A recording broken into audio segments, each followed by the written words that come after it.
Hello, Braden Herrington here for upNXT, postwrestling.com, Apple Podcasts, Spotify, wherever you get your podcasts. Normally, this is an NXT podcast because I am your NXT friend. But today, my co-host, my roommate, my life partner, Davey Portman, is taking the day.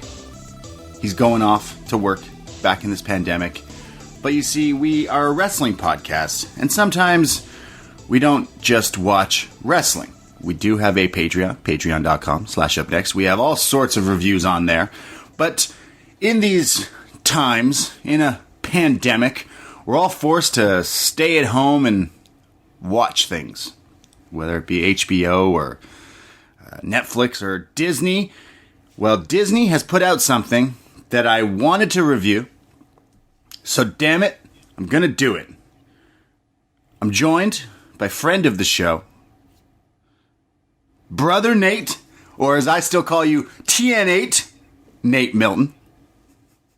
What's going on, Brother Braden? You can call me TN8, you can call me Brother Nate, you can call me the Godfather, or as I've adopted this week, you can call me the venerated Virginian veteran. Wow. I'm checking in. Wow. Get it. Oh, boy. Yeah, we are checking in because today we are here to chat about the Disney Plus and their new release of Hamilton the Musical.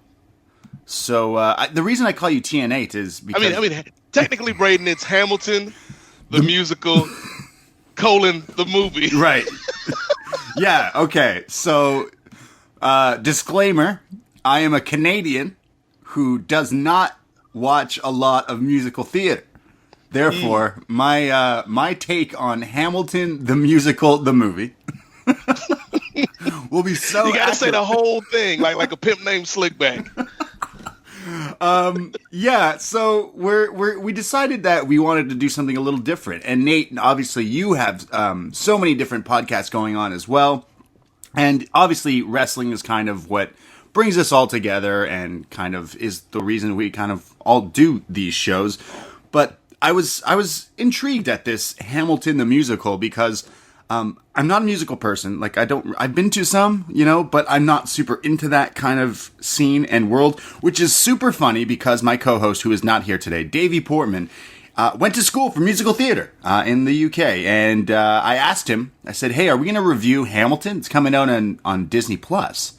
And he said, no, I'm a musical theater snob and I'm waiting till it's in theaters. Therefore, he refused to watch it and refused to come on this show. So if he ended up listening to this, he's going to hear me talk about what he went to school for like 4 years on, which is musical theater. So I think like this is all just a setup. Like Davey's waiting in the wings, like the King of England, just waiting to break in. He's King George, essentially. Yes, Davey is King George. It's a musical that got put on to Disney Plus, but it came out a few years ago, so I'm a little confused. But the internet is such a great thing, so I googled it, and I know a bunch of the songs because for the past few years I could not go anywhere without someone going, "You cannot take away my shot," and I had no idea what they were saying.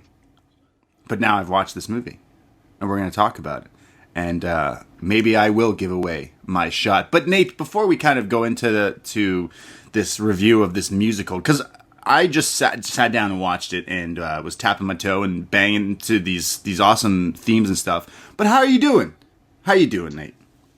I'm doing good, brother. Like you said, we are in uncertain times, so I hope everybody out there is being safe while they listen to this and practicing all the guidelines that we all know by heart by now. Social distancing, washing your hands, wearing a mask, not working for the WWE. Those things will keep you safe in these times right now. Yeah. Did I go too far, Braden? Did I go too far? No, definitely not. Definitely not. Look, all I'm saying is if you happen to work for Vince McMahon in the past few months, the likelihood that you've been around, let's just say negative conditions for combating COVID is probably higher than somebody that works at Safeway. Yeah. That's true. I am scared to see what happens with. I'm in Canada, and all I do is I turn the news on, and every time I wake up and I watch the news, it just tells me that America is fucked right now. Now you're in the States. What's the feeling there? Is the whole country just falling apart right now? What's going on? The problem is, Brother Braden, right now we need a George Washington. And we stuck with somebody like an Aaron Burr. Not even an Aaron Burr. We stuck with less than Burr running this whole ship. And so, we've been put behind the 8 ball, and I think the combination between bad leadership and also American independence, which is a crucial part of this musical/movie that we're going to talk about, Braden, like that's been in America since the beginning. This sense of individualism, and you can't tell me what to do, and you're not going to take away my shot. And it's our greatest strength, and it's our greatest weakness, because I knew on Memorial Day, like when I saw people out at the beach, at these pool parties, or at these bars, I'm like, we ain't getting out of this no time soon. And 2 months later, the chickens have come home to roost because we couldn't follow the guidelines. So it's like we're seeing countries in Europe, they're getting sports back and things of that nature. Countries in Asia, they're starting to get back to some semblance of what life was like before COVID. And I feel like we're the kids in the class right now that we have to stay inside during recess because we didn't do what we were supposed to do. And all the other countries get to go outside and play kickball and foursquare.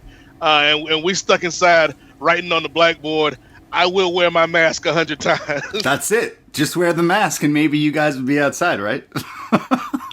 We could be out there playing. And that, it's bad. I was talking to somebody last night. Like, it's bad. Because usually America is the country that likes to puff out its chest, and particularly under this administration, and tell people they can't come to America, or we're cutting off travel from certain locales. And it's like Canada and Mexico are like, y'all got to stay right where you are in the middle. You can't come up, you can't come down. Like, to get to the point where countries are telling America, we don't want your money, like that's how bad things have gotten, and that's how bad this entire coronavirus situation has been handled.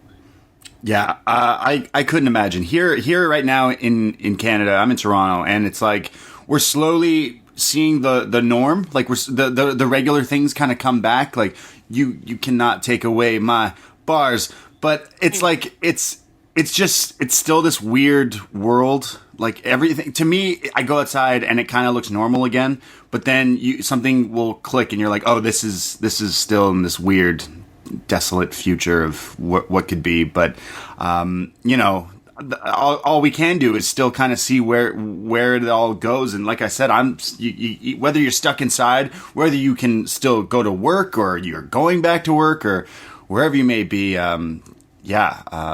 good vibes all around, because you're not alone. Everyone right now is probably going through such crazy, mental breakdowns and depression and so many things. And it's like, it's not just one person it's like the whole entire world, more specifically the US, is just going through this. And it's just kind of really, really sad, because you want everyone to be unified, and you see the videos on your social media feeds of someone not wearing a mask, and then there's a fight at there's a local corner grocery store, just like a mom and pop shop that sells fruit and veggies right outside here, the BDE, the Braden Davis Estate. And there's a viral video coming from Toronto where this woman didn't want to wear a mask and then just starts tipping over crates of fruit and vegetables just because she didn't want to wear a mask. And I'm just like, look how far we've come, people, and we're going the wrong way. Yeah, it doesn't make any sense to me. Like, again, I get that spirit of individualism, but if it were something that wasn't a mask, right? Like if like stores and establishments, they have that sign: no shoes, no shirt, no service. You can't walk into McDonald's, or you can't walk into Swiss Chalet. I gotta flip it for my Canadian neighbors. You can't walk into the Swiss Chalet with your bare feet just walking around, because they gonna tell you no.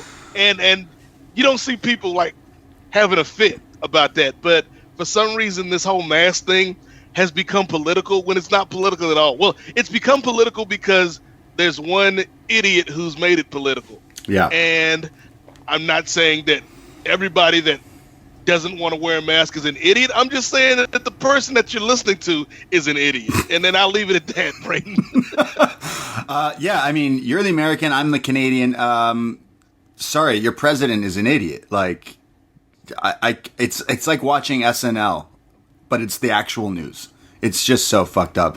And it goes beyond party. Like, again, we might talk politics during this episode because Hamilton is nothing if not political entertainment. And in America, we've got the flip side of that, Braden. We've got an entertainer playing politician. And I think any other Republican would have some sense in this situation. Like, even the worst Republican would have some sense. Mike Pence doesn't have a lot of sense. Mike Pence would have more sense if he were the president right now. But Donald Trump has made this an issue of not only politics, but of masculinity, right? Like, if you don't wear a mask, you some type of punk. And so it's like... Yeah.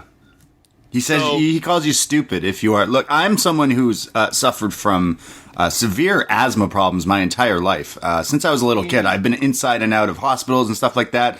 It takes me 10 seconds of running and my chest is like... My insides are like, you're dying. And if I'm going grocery shopping for, let's say, a total of 10 minutes in a store, I can wear a mask for 10 minutes. It kills... it. As a person with asthma, it sucks. It sucks so bad because I literally can't breathe. And... I still do it. So it's like, I don't understand these people who are like, I don't want to wear this thing. Ridiculous. And it's not for you. It's for other people. Like Aaron Burr says, Braden, death doesn't discriminate between the sinners and the saints. So there might be somebody who's wearing a mask, but because some idiot out there doesn't want to wear a mask, they can get it. And they take it home to their elderly grandparents or, you know, and that's the other thing. Like, it used to be, it was only about old people. Now we're seeing people in their 40s and in their 30s and in their 20s. Yep. Coming down with this. And so it's like... Kids. Corona doesn't discriminate between the sinners and the saints. Yeah, it's true. I mean, look at the Broadway singer. There's a Canadian guy, Nick Cordero, who is famous. Yes, yeah, I read that. Yeah, like we're talking about a Broadway show here today. But this guy, Nick Cordero, was from like Hamilton, Toronto here, and he's now in like a star. But he's now passed away at 41 because for the past like almost 100 days he's been suffering from coronavirus, and now it's finally got him. So like 41, that's not old. That's crazy.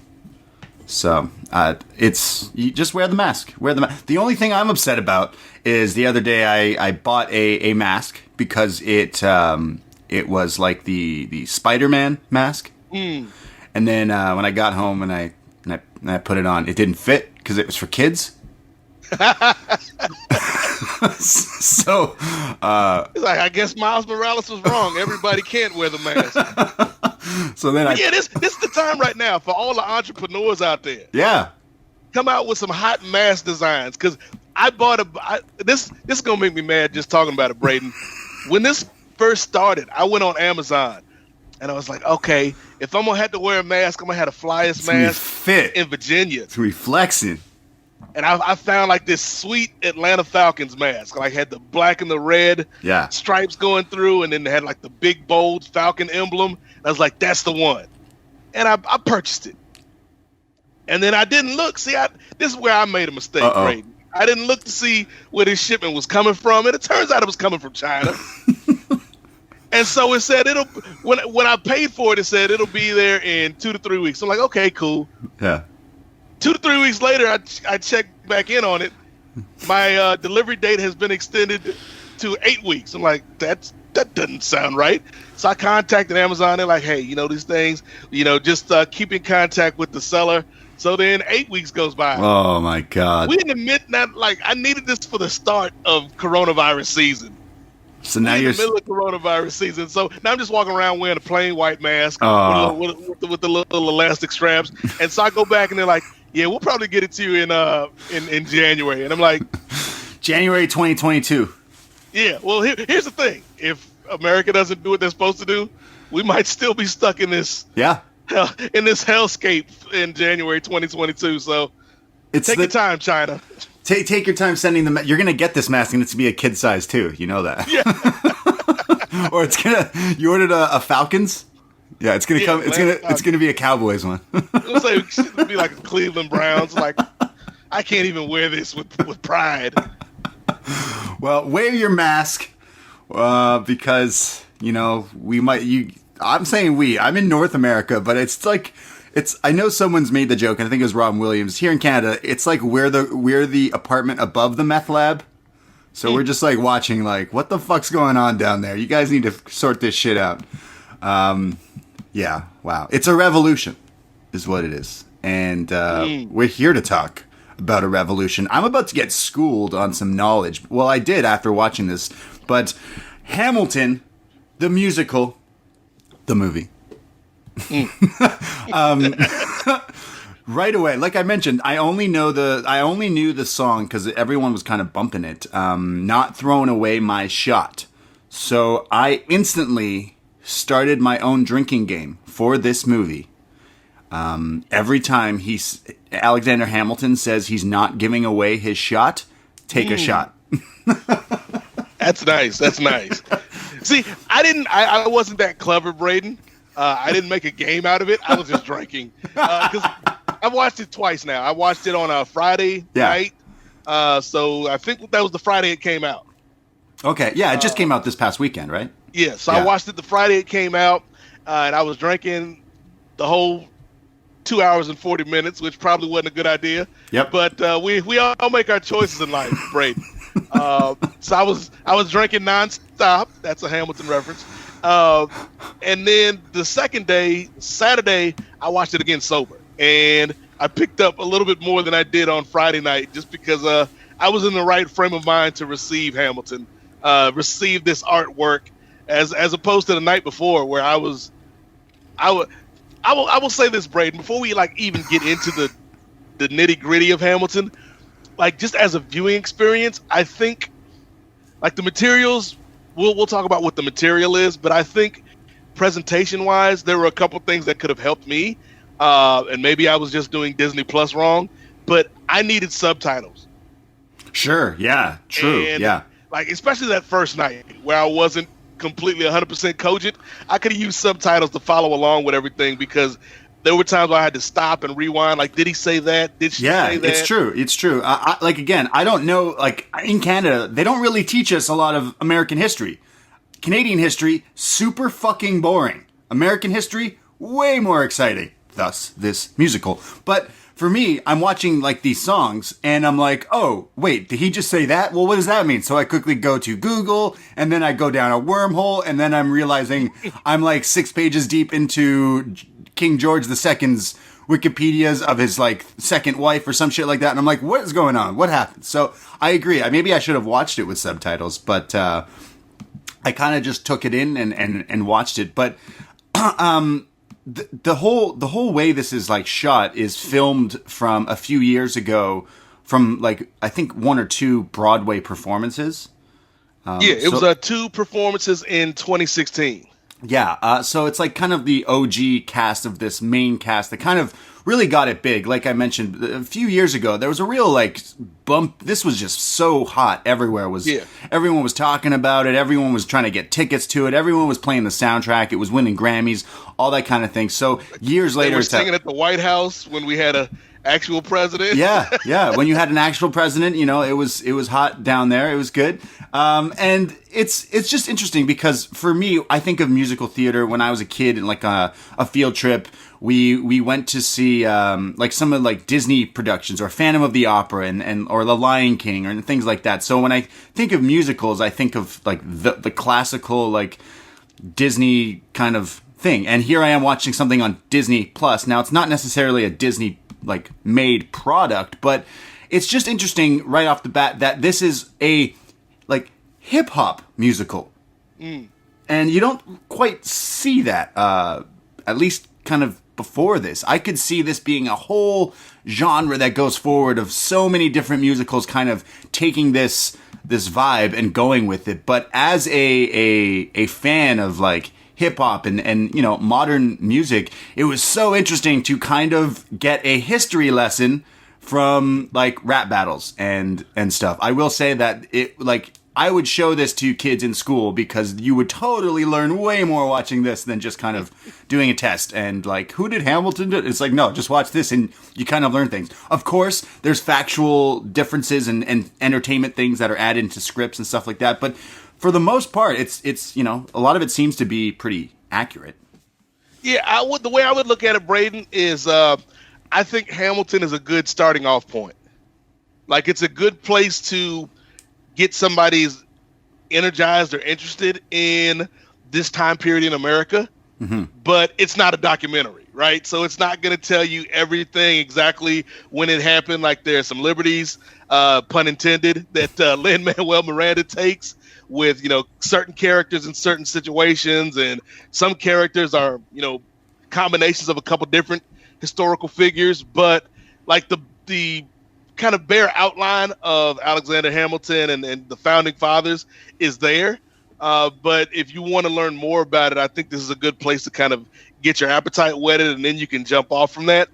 But then speaking to the music in here and the style of music, I think before this, the only other musical that I believe in, and again, I'm not a musical theater guy either. You know, I saw Les Mis in New York. Some people say New York is the greatest city in the world. I wouldn't go that far. But I saw Les Mis in New York in the mid 90s, I want to say, with my church choir. Whoa. And like it was fine for what it was.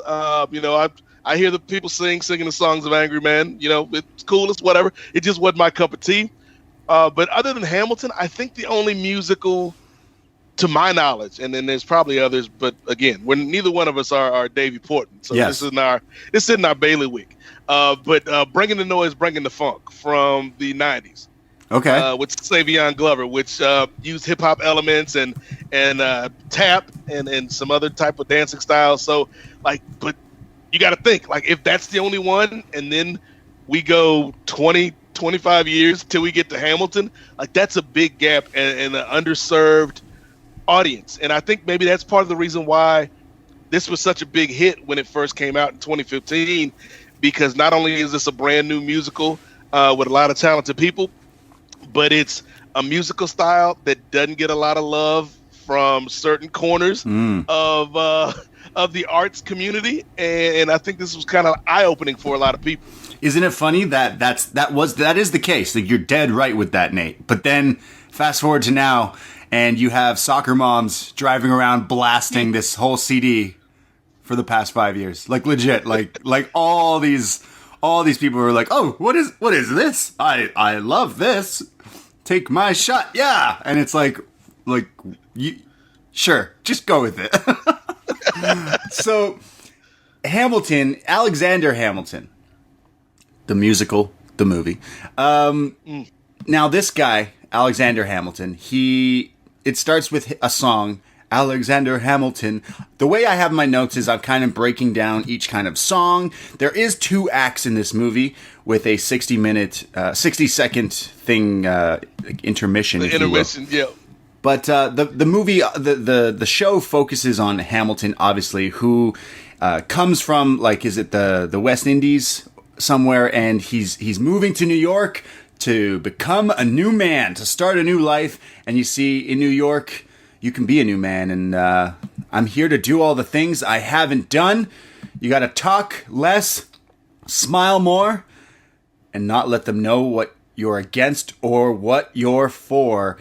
2 pints of Sam Adams, but I'm working on 3. I love this opening, this like scene here with all of them kind of going off and kind of giving just a little bit about the character, who he is and stuff like that. Again, me as a Canadian, I'm like, yeah, I know the name. He's the guy in the Founding Fathers or whatever, and he comes to New York, and Hamilton starts hanging out with John Lorenz, Lafayette, Mulligan, or Burr, and basically becomes like, buddies with all these revolutionary people, if you will. Yeah. I love, like, the opening, because, like, the Alexander Hamilton, you get the entire story in basically 4 minutes. Yeah. Even down to the part where Burr spoils everything, and he's like, and I'm the damn fool that killed him. It's like, Okay, I guess you just saved me 2 hours and 38 minutes. You don't need to. Spoiler alert: he gets shot. He gets shot. But yeah, like it's funny that you're talking about all these people like Lafayette or Hercules Mulligan, which is that's a pro wrestling name if I've ever heard. Oh yeah, definitely. Like Hercules Mulligan. But I think that growing up in America and in particular growing up in Virginia, like I knew all these people from high school and even before that, because Virginia is one of the first colonies. These are where Jefferson and Washington and all these cats came from. And so we've got colonial battlefields all around the area where I live. We've got plantations all around the area where I live. Like when I was in grade school, we used to take field trips to plantations where we would see, like, they had the colonial actors, including people playing slaves. And I knew, like, when I was in high school, I knew a kid that actually played one of the slaves. And I was like, how is it? He's like, he was kind of like one of those animals on the Flintstones when, like, the bird that's the record player or the turtle that's the sink, and he's like, hey, it's a living, because he's like, man, he's like, it's either working here or working at Busch Gardens, and Busch Gardens doesn't pay as well as the plantation, which is a crazy thing to say. Oh my God. Yeah, I mean, do they still do these things to this day? I know that's like a thing whenever they have reenactments and things, but that's they're still around. I haven't been in at least 10 years. Wow. But so I'm sure they're still around. I don't know if they've upgraded the slaves to indentured servant status because they don't want to say slaves around the kids. But yeah, like it's very much woven into the fabric of Virginia. You know, when you're talking about Yorktown and Williamsburg, these are all places that even to this day, elements and remnants of this time that they talk about in Hamilton, like you can take a trip and tour a battlefield. And so like all of these characters, like you're talking about, like Lafayette, like we got Lafayette's Cannon down here. Like I've visited the monument, 2 or 3 different times. Yeah. Growing up in high school and stuff. And so these characters jumped off the screen because I'm like, yeah, I remember reading about that dude. But do you still go to Busch Gardens? I mean, Busch Gardens. Here's the thing: Busch Gardens is a little pricey.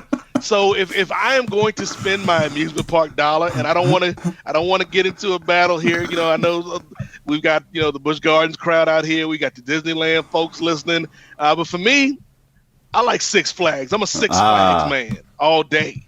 I like that King's Dominion. That guy in the commercial that they used to air all the time with the bald dude with the glasses dancing. Yep. It was great. So Hamilton basically comes to New York. He's going to start his new life here in 1776, and he starts to work for General George Washington during the American Revolution. And off the top, how about George Washington's intro, Braden? Like, that's pro wrestling if we've ever seen it. Yeah, this guy who plays George Washington is actually fantastic. Shout out the entire cast here in this entire production. But Jonathan Groff, sorry, that's King George. I'm talking about Christopher Jackson, who plays George Washington. Yeah, he comes out here because he's fucking George Washington. Like, he walks out. Something I will note that I really loved about this entire production is, yes, the characters, the people, the actors are playing characters, and they're in like proper outfits and costumes and things like that. But it's like the guy who's playing George Washington isn't dressed up to like all the nines. He's not trying to look exactly like him. So he doesn't have the wig and all that extra stuff. It doesn't matter. Like they're not like, hey, this is all about old white people, so every single person in this thing has to be old white people. No, it's not that at all, and I fucking love that. I think movies and productions like this and musicals should continue going forth. And I'm not saying this is the only first production to do it, but watching this, I'm like, man, this makes it so, who cares if the guy's wearing the wig or has fake wooden teeth in his thing, or he has to, be all like old white dude with powdered face. It's like, no, it's like, these are actors and they're doing their job. Everyone in this is just so fantastic. And I thought that was like a little thing that could go over people's heads, but Just fantastic. Yeah, well, like the tagline for this, like, is and Lin-Manuel Miranda always says it. It's the story of America then told by America now. Yes, and it's like, yeah, America now is this big multicultural, multiracial mosaic. I'm not going to say melting pot. I like going mosaic. A, because it alludes to my Twitter handle, but B, when people say melting pot, Braden, and again, like, we're getting on a tangent here, but that's what we do, Braden. Of course. When people say America's a melting pot, I always say that's a fallacy, because a melting pot is something where you put in all these elements and they become the same thing. Whereas a mosaic, you put all these different elements into a picture or a stained glass, and it makes one beautiful picture, but every element is still an individual. I love it. I like you. I love yours way better. If you learned anything from today, that's it right there. Be legit. A mosaic, not a melting pot, America. Legit. Oh, I love it. I love it. Alexander Hamilton is here. He basically impresses everyone with his straight fire, his bars. He tells you, are you ready? I am not throwing away my shot. Take a shot. This is the best joint. This is some fire shit. The musical production in this is so crazy. The outfits, the dancing here is just so good. They're telling everyone to rise up. See, I'd never thought I'd live past 20, but he wants to, change the world. He wants a revolution here, and he's doing the good thing, and he's not throwing away his shot.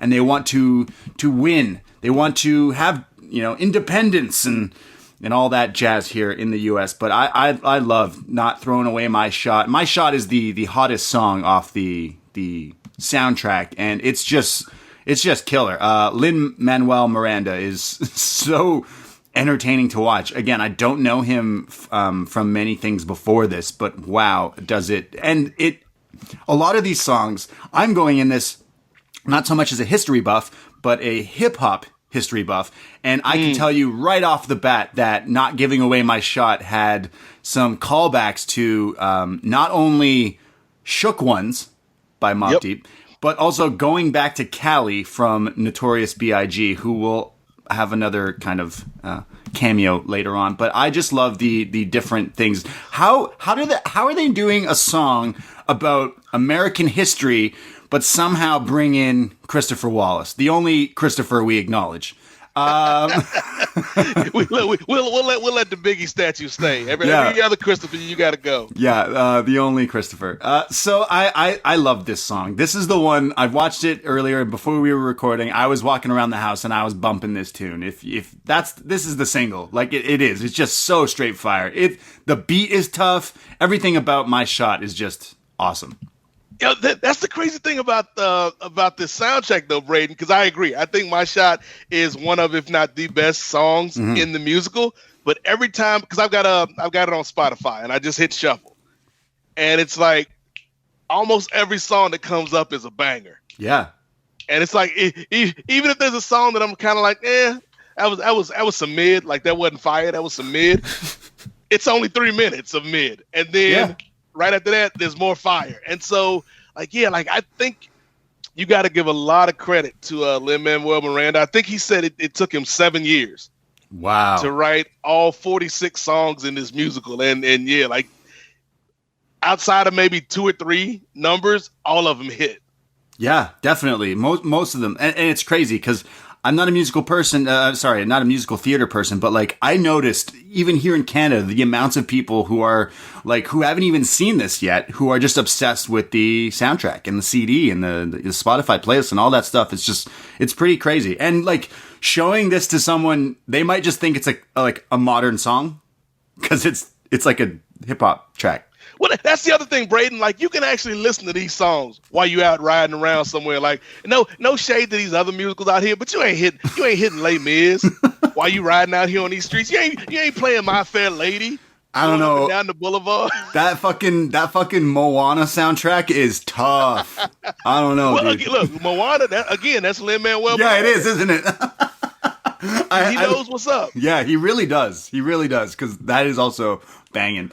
We see that Hamilton and this whole crew of these revolutionaries, they want to have some wealth. They have goals, and they want to get things done here in the U.S. of A. And we meet I'm going to butcher the name already, the Schuler sisters. The Schuyler sisters. Schuyler sisters. Yeah, I knew it was that. That's what I meant to say. Yes.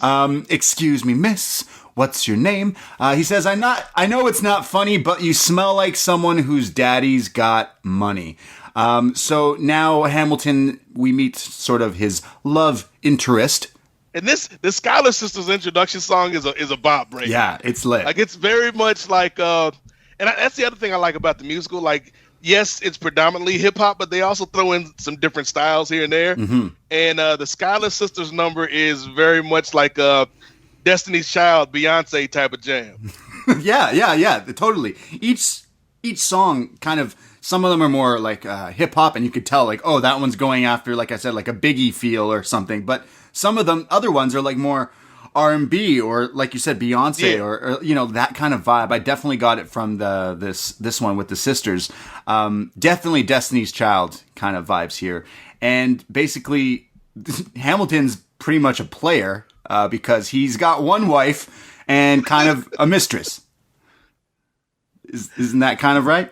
I mean, that's going to be Hamilton's downfall. Because, yes, at first he is attracted to Angelica, who is the oldest sister. Yes. But then he meets Eliza, who's the middle sister, and Angelica's old news. But that won't be the end of Hamilton out here being a player. Yeah. I mean, he wanted a revolution, so he's getting a revolution. Is pretty much what he's definitely going to come back, and he's going to have some more. We then go to our next song, which there's a lot of the songs here. There's like some big hits, and then there's like, what do you call it, interludes that kind of tie in. Yes. And like I said, a lot of the hot singles or the hot songs, little parts of it will go in and weave in and out of the entire musical. So you'll hear like lines from one song kind of show up in interludes to another. And that's very much like a staple of hip hop, where we're sampling from other songs, and like everybody's kind of got their own theme in this, which I like too, because Burr's got the wait for it. That's his kind of recurring theme, and they'll slip that in whenever he's talking with Hamilton, and it's like, like this. We're probably gonna say it 100 more times, Braden. So you can take a shot for every time we say Lin-Manuel Miranda knows how to write music, but like it's so creative, and it very much is true to the spirit of hip hop. It is. It has sampling within sampling, and it's just awesome. But then we take like kind of a left turn. It's the British invasion. If everyone kind of gets their own style of genre of music in their songs, then of course King George III, the Brit, comes out singing some songs that sound like the Beatles or Queen. It's a British invasion. Now, King George III, as soon as this dude walked out or waddled out onto the stage here, I fell in love with this guy. Now, this was filmed kind of after the huge like explosion of Hamilton and how it was, but they went back and asked this actor to come back because he's just so fucking good at this role. And King George III, I absolutely love this guy. I'm looking up his name. I already mentioned it earlier, but I'm blanking now. But he is just so good. I think it's Jonathan Groff is who it is. Yeah, because he also played Kristoff in Frozen. Oh, okay. I've definitely seen him in other things, but this guy is so funny. I think he's supposed to be in the new Matrix whenever that comes out. Wow. I could see this guy being a big star in Hollywood, to be completely honest. This guy may or may not have stole the whole show for me. He waddles out onto the stage with this whole King George III, like, get up in his crown. And I read that the crown was actually so heavy and it kept falling off that the reason he waddles is to keep it on his head. But it, like, works with this so much. It totally works. Like, he is so good in this role of kind of comic relief and giving everybody kind of a breather, because again, no pun intended, the music is nonstop, like it's start to finish. And so King George comes out, like you said, with this British invasion style number, and it gives you a chance to kind of catch your breath and see what England's response to what's going on in America is, and his comedic timing is just so great. Like there's a part in the song where he's like, I will kill you and all of your family and your loved ones just to show you how much we love you. Da, da, da, da, da. Yeah. Yeah, this song, I think this is my favorite song from the whole movie. And it says a lot because, like, I love the hip hop and I love this, but I watched this, I was dying. I've watched this song twice because I had to go back and YouTube just the clip of it because he is so fucking funny. King George basically is pissed off at the US. He's like, look, you guys want your independence? Pfft, yeah, sure. You'll come back. You'll be crawling back. And that's what he's singing here. He's like, screw your rebellion. You'll come back. Da, da, da, da, da. Oh, man, this guy is just so fantastic. You saying that's what would have made the new Star Wars trilogy better if Kylo had just hit a number like this? Yeah. You'll come back to the First Order. Exactly. I absolutely... This guy also just spits everywhere. Yes, yeah. There's a lot of moisture and precipitation going on around. He should be wearing his mask. He's not wearing his king mask, but he should be. There's a lot of droplets in the air. Yeah, so many droplets. I absolutely love King George here. He is so good, and the fact that they this is a hip hop R&B kind of soul thing, but then it has the British invasion kind of feel to it because he's the British king. Oh man, this is so good. This was so good. Killed it. And anybody that any music historian, I'm sure Davey knows this, but a lot of that early British invasion stuff, whether you're talking about the Beatles or the Stones, was influenced by R&B from America. Ah, there you go. So it all kind of ties in. Like again, Lin-Manuel Miranda knows what he's doing here. La da da da da. I didn't take 7 years to come out with some garbage. It's going to be fire. Yeah, legit. Well, King George says, you'll be back, you Americans. But George Washington is like, nah, we're gonna have our revolution. We're going to continue on with the beginning of the American Revolutionary War. I'm learning so much. I'm really learning. I'm learning so many things. And we have our next song, which is The Right-Hand Man, which is talking about how Hamilton is basically the right-hand man to then General George Washington. And basically everyone's like a little bit kind of upset that Hamilton's kind of getting this shot, but he's going to give Hamilton his shot. And he's kind of excited about it. So him becoming the right-hand man in this like commander-in-chief kind of thing, this is where history kind of, I get a little like, okay, I'm not sure what he's going to do, but he's going to do something, and it's going to be lit.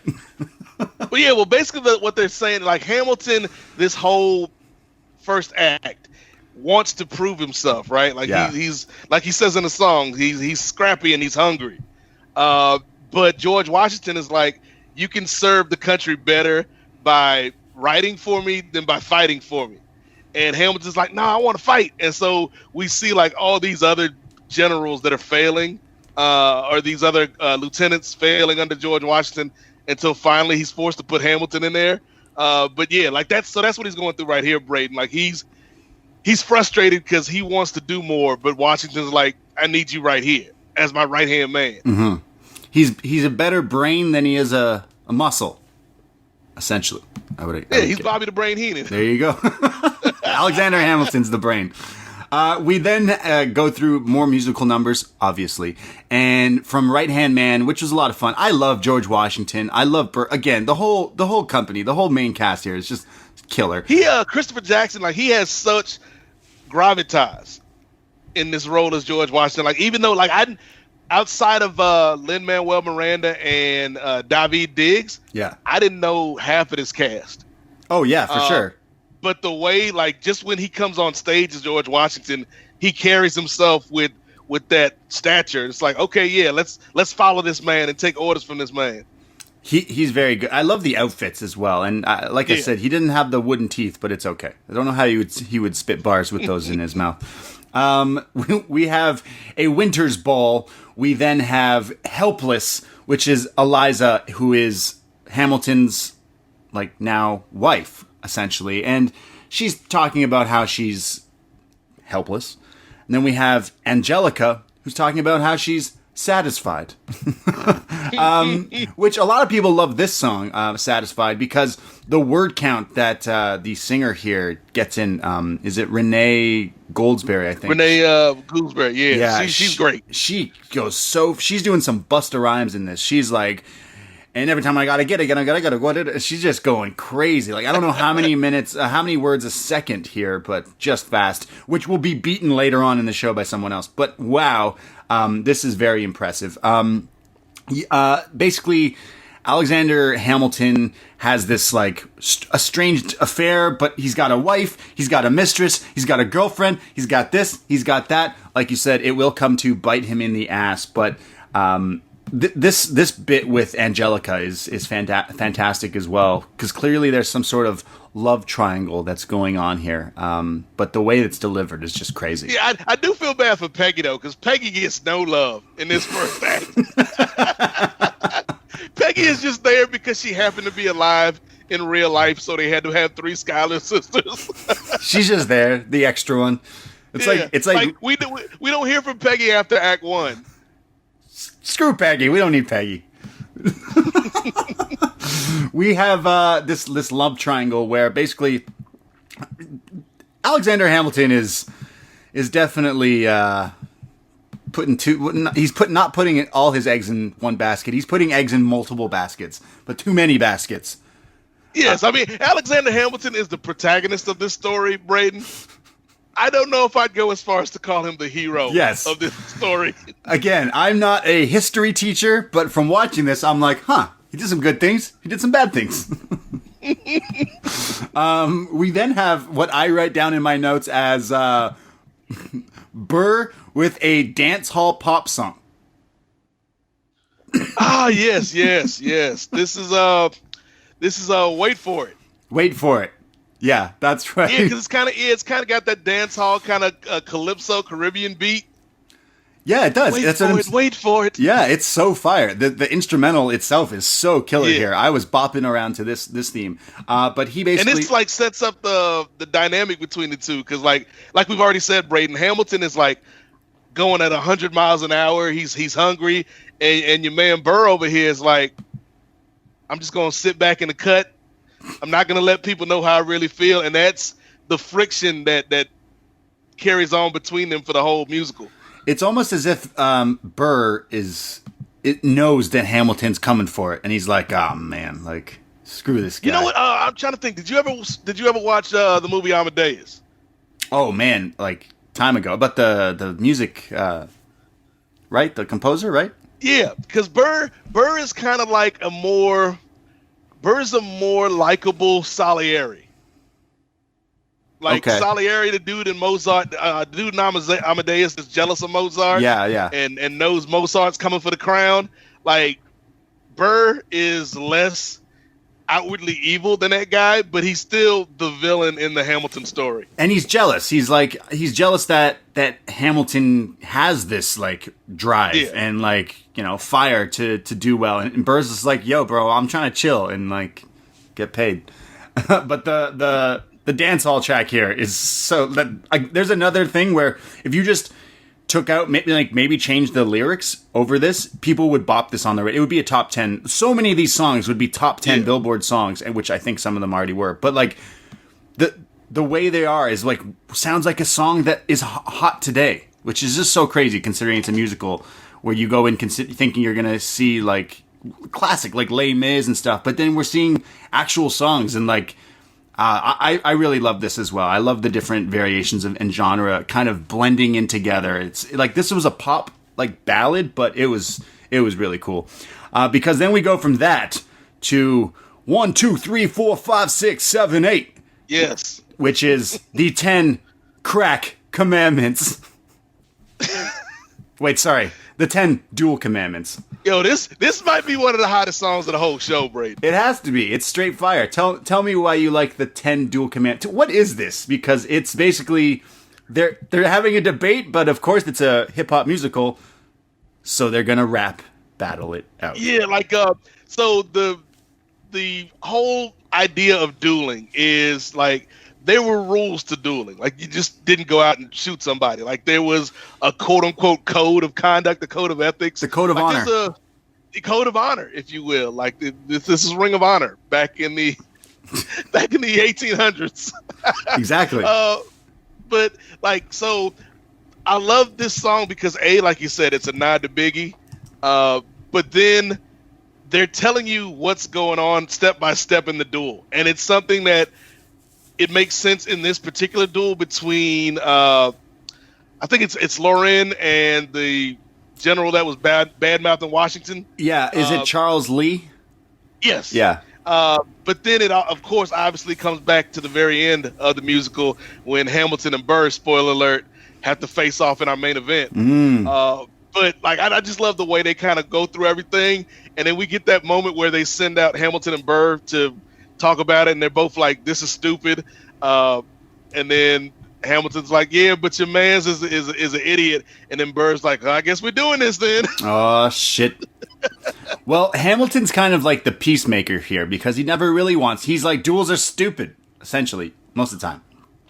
But this like duel commandments, which again is like very similar to Biggie's 10 crack commandments, which is awesome. Which, being from Toronto, Drake uses this like sound drop in all his songs, which is 66666, which the 6 sound actually comes from the 10 crack commandments of the Biggie song. So a little musical knowledge there for you too.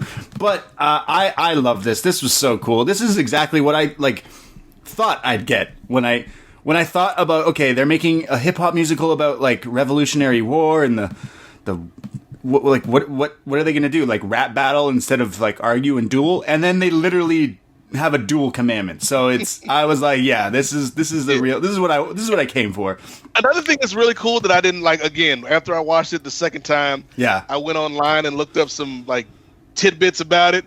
The music that they use for the 10 Duel Commandments theme, they bring that back every time we have a confrontation from here on out. Like whenever in the second act, when spoiler alert, Jefferson and Hamilton go at it, they kind of flip the theme a little bit, but if you listen closely, it's in the background of every time we're having one of these debates in Congress.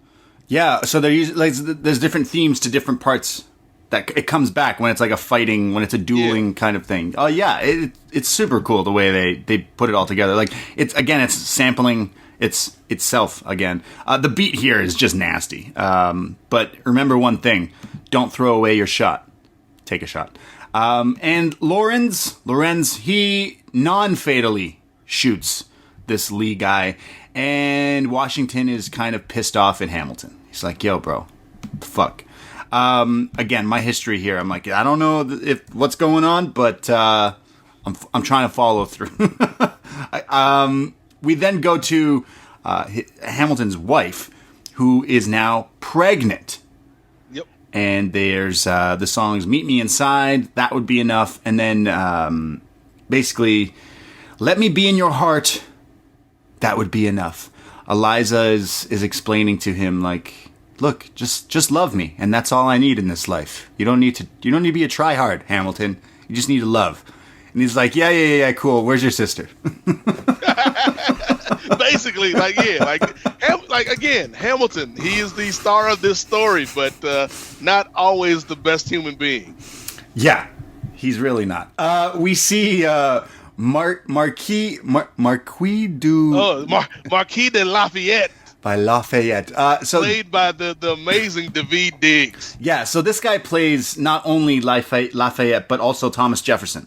Yeah, a lot of the cast plays, pretty much out of the main cast, other than Hamilton and the sisters and Burr, everybody else plays 2 roles. Yeah, everyone. That's normal and common in musicals where they play the different parts. But the guy who plays this, David Diggs, who does play Lafayette and Thomas Jefferson. Wow, is it safe to say he steals the show? I think he's the star. Yeah, to me, he is the star of the show. Yeah.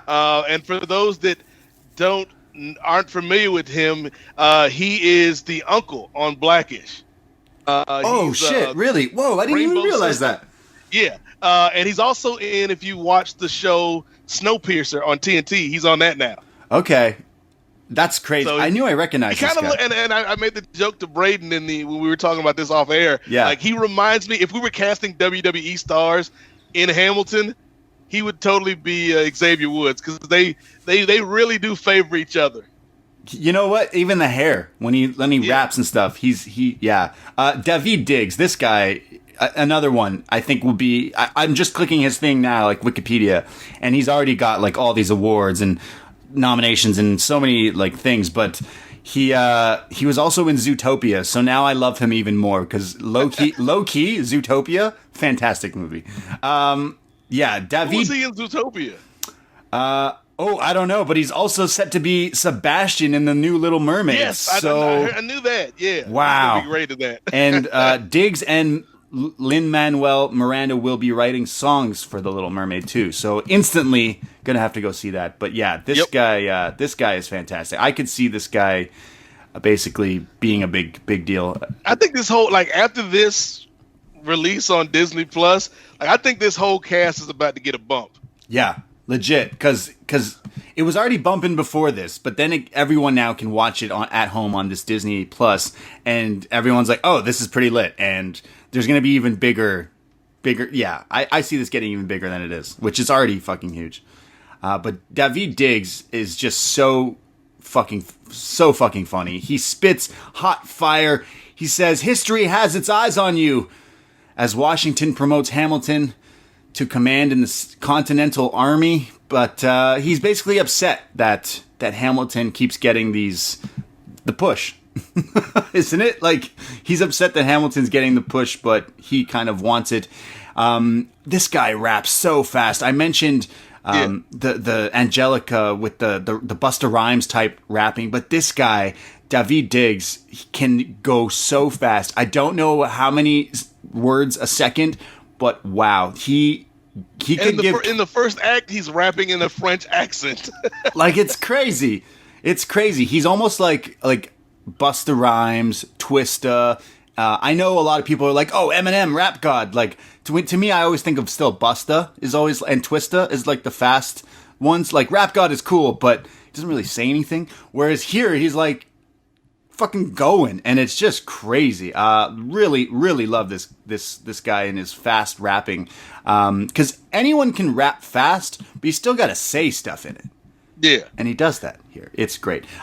So we have history has its eyes on you, and it's Washington and Hamilton and people. And this is another big, like, before I even saw the musical, I knew of this song. Okay, it was one of the big ones that people would mention, especially, and that's another reason why I'm glad this movie came out now, Braden. Yeah, because given what's going on in America, like, you'll see at protests, like, people have the signs looking at the police and the government officials saying history has its eyes on you.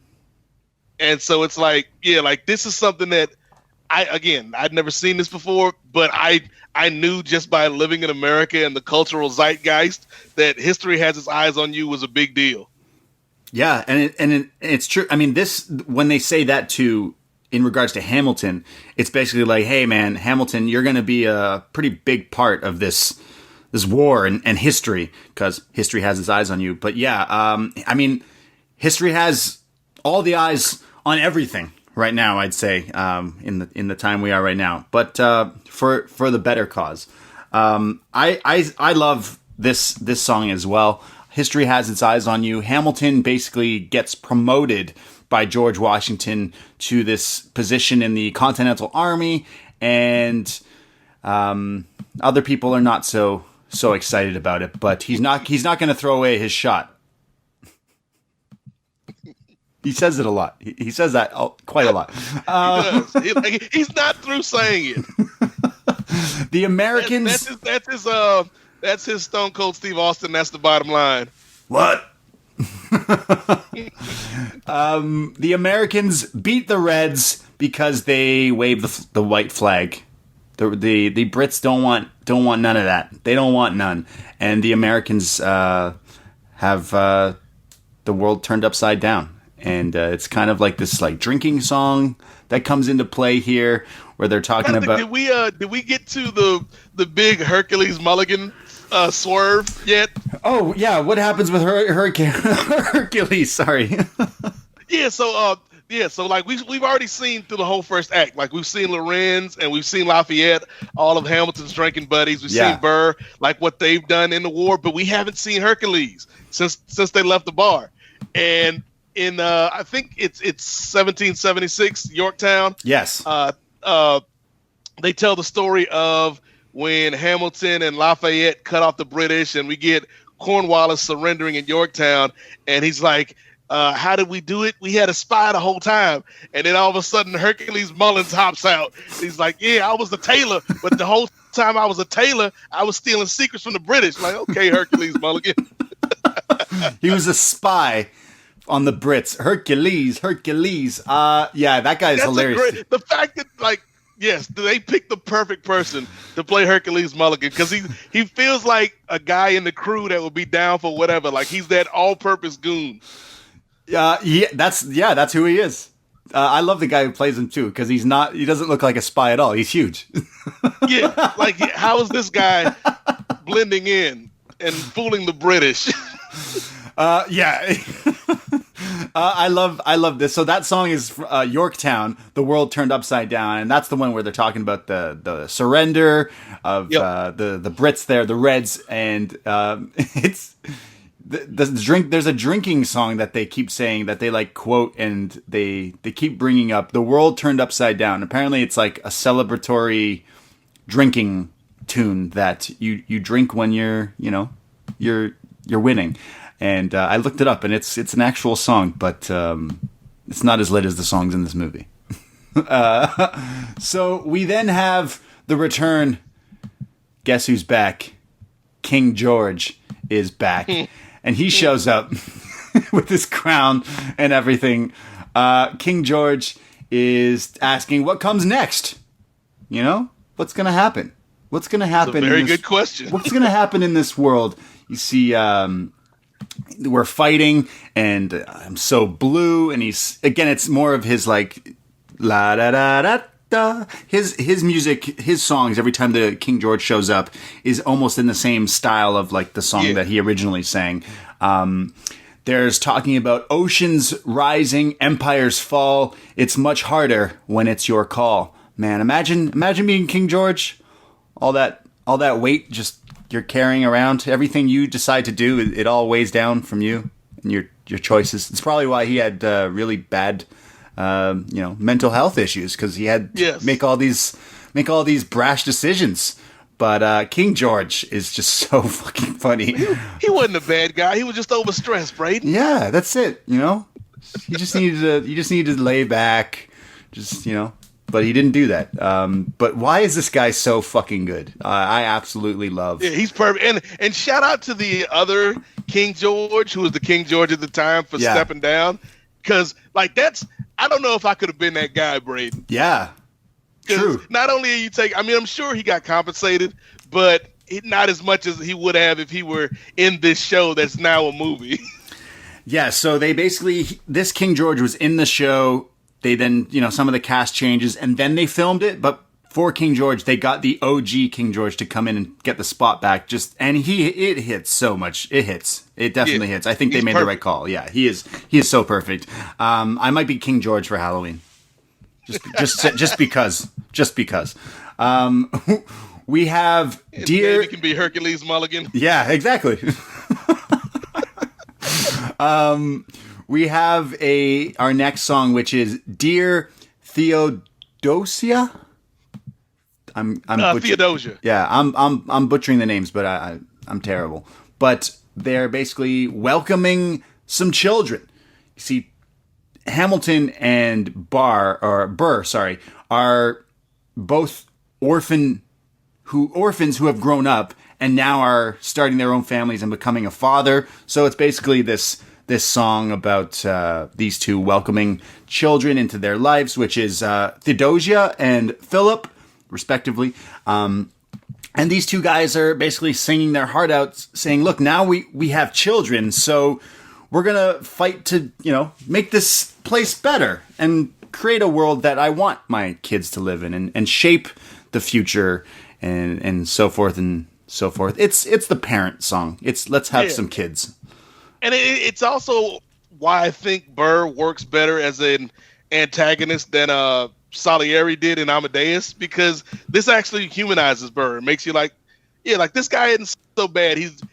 He's not stepping up like he needs to, but he's doing what he thinks is the best for his kid, and you can relate to that. Yeah, he's the classic, the bad guy in a movie who's got his ways, and you're like, okay, I kind of understand why you're doing that. We then have, after the war, I went to New York. Do you know why? Because he's non-stop. That's what we get. The last song of Act 1, where this is another banger, because it's kind of like the greatest hits of Act 1. Yeah. Where they throw in everybody's theme in one song. They put it all together for like everyone's little what is it, motifs, and all the little things get kind of brought into this big ending of the part 1 here, and it's why do you assume you're the smartest in the room? Who the F is this? And I love that this is on a Disney thing, and there's some swearing and there's some cheekiness, and I think it's really great. So they're basically supporting the Constitution. We need to defend it. It's a birth of a nation. And they talk about Hamilton and how he's writing all these essays. Why is he writing all these essays? What's going on? He's got homework? Oh, this is crazy. Because I learned a lot about these things in high school. And so Hamilton gets together with 2 other guys to write the Federalist Papers. And originally it was just supposed to be 25 essays about defending the Constitution and how we can, or how they could fix America or fix this union before it gets off track. And they were supposed to write 25. One guy wrote 5, another guy wrote 29, and your boy Hamilton, like you said, Braden, Hamilton is a tryhard. Because my boy wrote, was it 51 articles? Wow. What's these articles about? Like after the 5th one, you're like, all right, dude, chill. Why are you writing 51 essays? Like, you got kids now. Like, well, look, as we'll learn, Hamilton has a problem when it comes to editing himself. He's kind of like Vince Russo when he's writing. He just can't stop, Braden. Because he's scared that you'll throw away his shot. And he's going to be a treasurer, I think. Yeah, that was fun, because basically Washington comes in at the end of Nonstop, and he's like, we need you. History has his eyes on you. And Hamilton's like, Secretary of Treasury or State? Treasury or State? And then Washington's like, Treasury. And then Hamilton's like, let's go. Let's fucking go.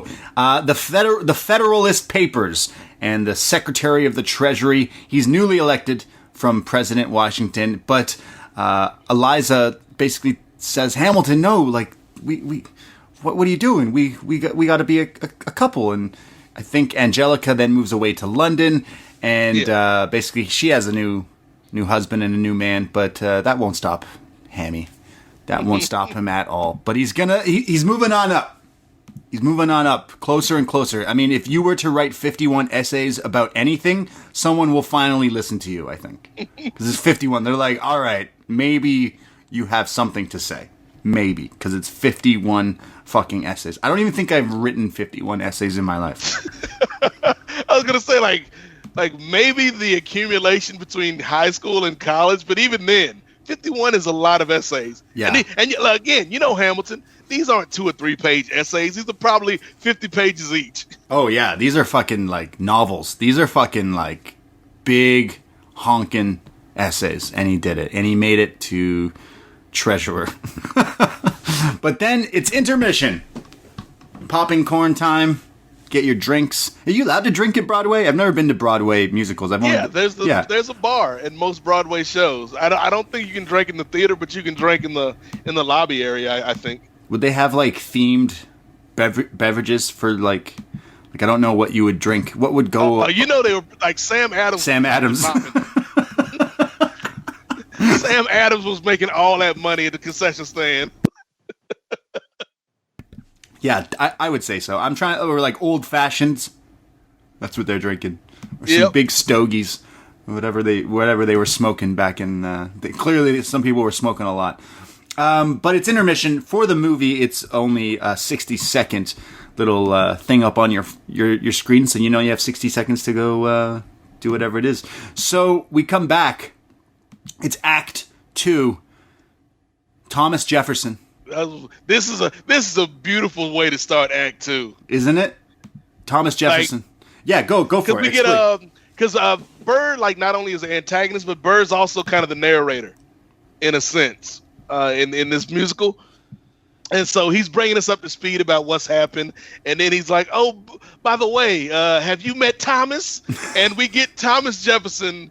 The song is called "What Did I Miss?" But the opening part is like Thomas Jefferson's coming home, and you get the great reveal, Braden, of David Diggs turning around, and people are like, "Oh snap! Now he's playing Jefferson," and he's just milking it and soaking up all the applause, and it's like a great entrance for this character, and it tells you like everything you need to know about this dude. Like, he's all about the crowd. He's all about getting his shine. Yeah, he loves getting the pop. He loves the thing. And you see, Thomas Jefferson is returning from America because he was an ambassador in France. And here we have Thomas Jefferson's rapping and singing about how he was hanging out in France with all these French girls. Love it. I love this song too. Like, what did I miss? Because it shifts. Like, we go from like maybe like a little bit of a Prince vibe. Yeah. When he first comes down the ramp to like an old R&B, like maybe like a Chuck Berry type of feel. Okay, yeah, definitely. I got a lot of soul out of this one, and he even says, we're engaged in a battle for our soul, and it's kind of the music is playing behind him. Really epic. I love this guy. He's so funny. It's David, right? David Diggs, again, yeah. He's great. You could have been anywhere in the world right now, but you're here with me, and I appreciate that, says George Washington. And the thing is, Thomas Jefferson, again, this is one of the factual inaccuracies, because Hamilton makes a point coming up, Braden, that Jefferson was in France getting high with the French while everybody else was fighting the war, but Jefferson actually was in the war. Okay. And then after the war, he went to France. Okay, so he was in the war, and then he went and got high in France. Yes. Love it. So Thomas, obviously, what are they doing over there in France? We have our cabinet battle number 2. So this is kind of this is some 8 Mile type thing. It's getting serious here with these rap battles, and the basically Thomas Jefferson is pretty fired up, and he's quoting the Declaration of Independence, and he's a supporter of individual rights, and like basically he wants to. I'm a little foggy of what him and Jefferson and Hamilton don't agree on something, and that's why they're kind of in the first battle between these two, it's basically that Thomas Jefferson and James Madison, who are the Virginia contingent, they are like, we're about states' rights. Yeah. Whereas Hamilton's like, everything needs to come from the federal. And so they're going back and forth. And like you mentioned, when he brings up the Declaration of Independence line, or like, we hold these truths to be self-evident, or life, liberty, and the pursuit of happiness. When he hits that line, and he's like, those are great words, enterprising men quoted. I should know, because I'm the one who wrote it. And he's like, I just love, like, Thomas Jefferson's defining trait in this musical is he's petty. Yeah, he's so petty. I love his character here. He's basically the same guy he was playing in the first thing, but now he's Thomas Jefferson. But I absolutely love him. Again, he should be a huge star in Hollywood. That's what they were beefing over. He's such a heel. I love this. Hamilton comes back, obviously, with his like little rebuttal here. He's like, yeah. You worked on the Declaration of Independence, but you're behind the times, man. You're hanging out in France. You know, you're old news. We gotta protect our American values, and I guess we'll see what happens with Hamilton and his. I love that he hit him with the slave line too, because one of the points Jefferson brought up was that Virginia creates, and with this agriculture, and Hamilton's like, yeah, you made all this money because you don't pay your workers. And another little thing that I caught the second time around, when Jefferson comes down the ramp and he finds out what he's got to do before he goes to New York City, a girl named Sally hands him a piece of paper. And that Sally is supposed to be Sally Hemings. And for people that don't know the Thomas Jefferson story, Sally Hemings is Thomas Jefferson's lover / slave. Oh. He had, I want to say, like 7 or 8 kids with. And so, yes, like they don't outright tell you that that's who she is, but if you put 2 and 2 together, you're like, okay, that's Sally Hemings, Thomas Jefferson's lover / slave. So yeah, Lin-Manuel is weaving a lot of themes in with this. Because when I looked this up, I was like, we're gonna get to the scandal part, I guess. Maybe we'll go back to that. We'll definitely mention Sally again, because I was like I said, I went into some like wormholes here. This is what this musical actually did.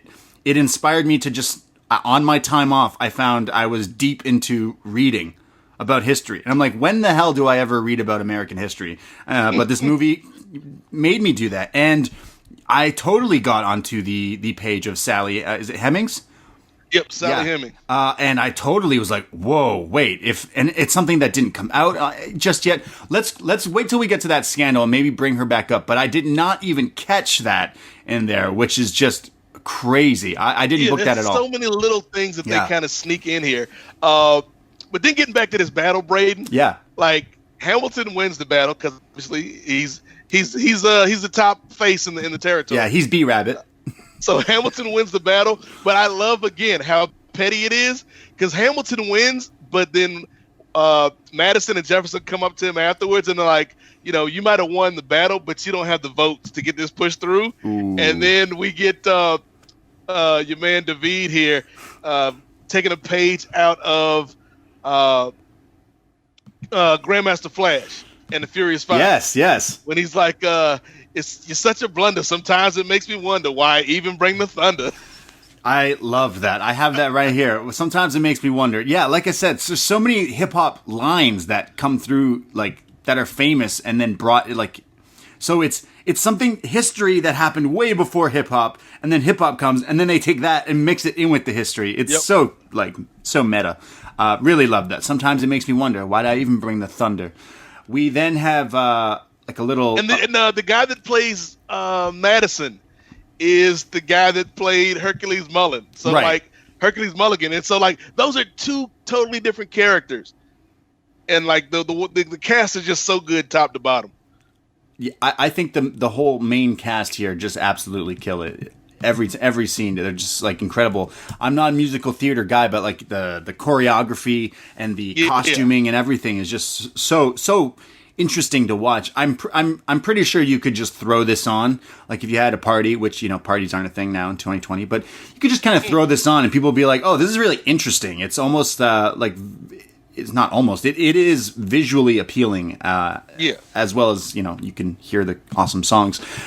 We then go to our next song, which is it Take a Break? It's like take a break. Yeah, take a break, Hamilton. You're doing too much, man. You need to calm down. You got Hamilton's 9-year-old son, who's actually more like 29. Yeah, this kid's not like 12 at all or whatever. This was a really funny spot where you see like Eliza, and she's teaching their son Philip how to play the piano, and it's like, look, he's taking it up just like his daddy. He wants to be just like you. And then Hamilton comes home, and Eliza's like, Philip, show your dad what you've learned. And you think he's about to play this like soft love ballad on the piano, but then he just gets up and starts spitting bars, and he's like, yo, Dad, I want to. And it's like. He's not he's not learning the piano like Dad. He's learning how to fucking spit hot fire like his dad. This was a really funny, because it totally set you up to think he was about to just play the piano all gracefully, but then he just gets up and, like you said, this 29-year-old or whatever, definitely not a kid, turns around and just starts spitting at his dad. I popped hard for that. I loved it. But Hamilton doesn't want to take a break. He's like, I don't care that I have kids. I don't care that I have a wife. I'm trying to get this country going in the right direction, and it ain't going to be the direction of you. So, Eliza, they go away to their, like, the Hamptons, essentially, their summer house. Yeah. And he's like, nah, I ain't going to go. And Angelica disappears as well. So now Hamilton's just all alone in New York. His wife is gone. His kids are gone. His mistress is gone.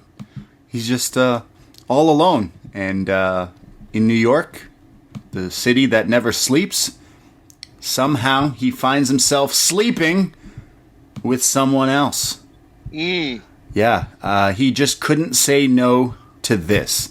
So now we go into what is, I believe, the first ever American political sex scandal. Now, this is where I said I was into wormholes. As soon as I heard sex scandal in early American politics, I was like, wait, what? You mean to tell me Clinton wasn't the first one to do this kind of shit? Let me look at this knowledge. And I just went, I learned so much here. So Hamilton meets a young lady named Maria Reynolds, and they start to have what I guess you could call an affair to remember. He can't say no to this. So his lover, his wife, and his kid, they're all away. So he finds some love. I don't know how to say no to this, and there's parts where it's like, that was my wife to and it cuts off him swearing. I don't think you'll ever watch something on Disney Plus other than this and hear the word cuckold on a show. Yes, but you hear it here. That's what Disney paid $75 million for. Cuckold. So Hamilton is quoting some LL Cool J. He just needs some love, man. He needs some love. So Hamilton has an adulterous affair with Maria Reynolds while he is in New York. Basically, his family's away, so he can get away with all this thing. But it soon turns a little dark because it turns out that Maria Reynolds has a husband of her own, Mr. Reynolds, who basically starts to go after Alexander Hamilton and basically blackmails him, I guess you could say here with, it's a little gray area. So Hamilton, correct me if I'm wrong, Hamilton has an affair with Maria Reynolds, and Maria Reynolds' husband's like, hey, I'm going to blackmail you for sleeping with my wife unless, do shit I want. Is that pretty much it?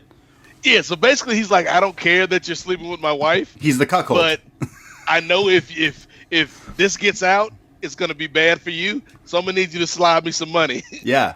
So you can fuck my wife, but just pay me. Essentially. That's the proper thing to do, Braden. If you learn anything out of this, that's the nice thing to do. Hamilton. What a nice guy, that Hamilton. So Hamilton's kind of stuck between a rock and a hard place and Maria Reynolds. And he's like, I don't know what I'm going to do. Say it wasn't you. Well, he doesn't do that. So we then have that epic song, which was Can't Say No to This, which Manuel was basically like, this was a real hard song to do because it's like basically talking about how he's cheating on his wife. And I think he's married, so it was really awkward for him to write that song. I don't see the problem with it. There's then The Room Where It Happens. Yes. Which is another song based on Hamilton here, who's basically talking about not as exciting as the last song, because I was into sex scandals and everything, and here's a song about how you got dudes in a room and you need a witness. Can I get a witness? So they're all signing things in a room, and this is another one of the big numbers. Like, even if you haven't seen the musical, you've heard people talk about the room. Like, every story written about Hamilton has some author trying to be funny, right? Thinking that they're the first person to come up with the room where it happened pun. But this is the first. This is the best. It's like this is where all of those bad jokes from hack reporters come from. This song. So like even before I saw the musical, I knew of the room where it happened, even though I'd never heard the song. Oh, okay. Why is that? I have not. I don't know what the room where it happened.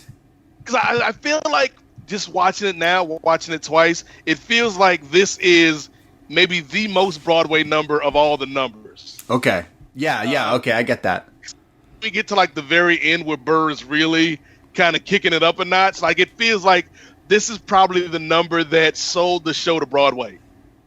They're like, yeah, everything else was all right, but this is what we want. Like this is what we're used to. It's basically Aaron Burr and Alexander Hamilton. They're discussing what is it, Congress and a proposed basically. Yeah, they got to make a compromise, and so Hamilton. And because Hamilton, as we saw from the last debate, Hamilton was right, but he couldn't get the votes. And so he's got to make a deal with Jefferson and Madison now. And so basically they agreed to move the capital of the United States from New York to D.C., and Hamilton gets to keep the banks in New York. But you had to be there. You got to get a witness in that room. But no one knows because no one else was in the room where it happened. Right? So take advice from Hamilton. More advice is you always need someone there. You need a witness. It's like you can't just get married. You need someone there to be a witness. You need someone there to sign it. Make sure it actually happened. I think this song might have Hamilton's best line of the show, Braden. What's the line? Where Burr is like yelling at him like, you sold New York out by moving the capital, and what does Washington think about this? And then he's like, wait a minute, they moved the capital, but you keep the banks in New York. And then Hamilton's like, yeah, you got to be in the game, you got to have skin in the game if you want to win in this game. And it's like that's Hamilton's whole motivation through this whole musical is like he's willing to put himself out there to accomplish what he wants, whereas Burr is like, I'm gonna sit back, and that's why Hamilton keeps rising while Burr is kind of in the same spot. So he's the real fighter, Hamilton. Yeah, he wants to continue on. So there's then a cabinet battle number 2, another cabinet battle, which is what is it? Jefferson and Hamilton now are gonna to brawl it out here again. More of the 8 Mile vibes, the classic hip hop rap battle live. You must be out your goddamn mind. We signed a treaty with a king whose head is in a basket. Yes. Does that mean King George died at this point?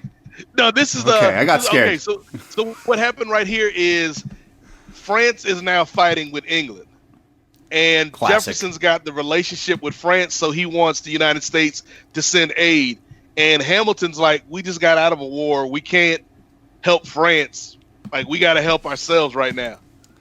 And the King of France got beheaded because this is like during the French Revolution. I'm learning so much. I clearly did not. Like I said, Canadian history, boring as fuck. This is so exciting.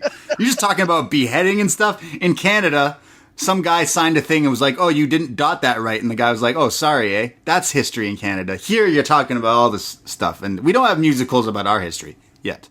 But this rap battle here is so, the beats are crazy. Everyone's going off. It's just insane. I really love this as well. But all the battle rap cabinet battle raps are just so funny that I never thought I'd watch something teach me history in the form of hip hop. It's just so incredible.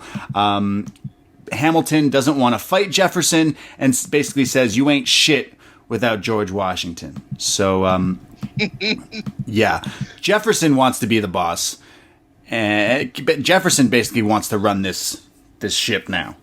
This is kind of what wants to happen. And George Washington, who is the president, decides he's going to remove himself. He's not going to be president no longer. He's going to remove himself from office. He's not going to run again. And he wants to move on from his life. He's got to do all sorts of other things, which is interesting because George Jefferson, he has a famous like line that I think it's from the Bible that he loved to quote, which George Washington always said, "Everyone shall sit under their own vine and fig tree, and no one shall make them afraid." So everyone should be able to just hang out, eat some figs, and not be scared of living their life. And I clap for that, George Washington. Good one. Good on you there, George. Good on you there, George. But he's not my favorite George because out comes King George.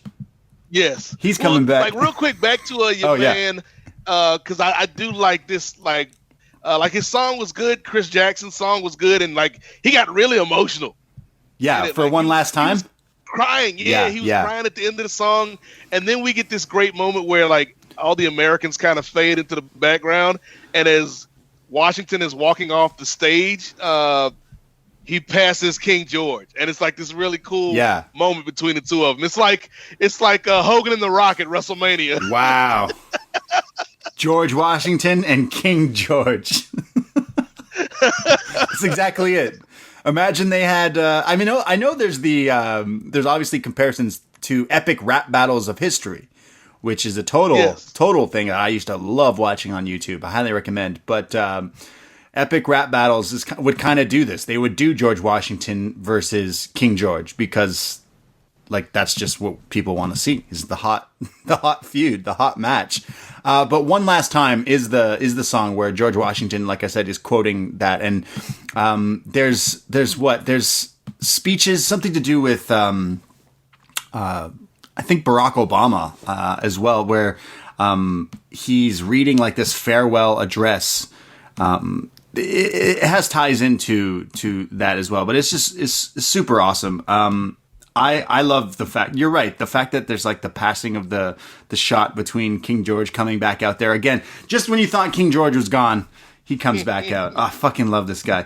He's singing about Washington and who's going to step up. Is it going to be John Adams? Basically, this guy's job is just chirping shit. I don't see from this point on, he's not really needed in the story. He's just there.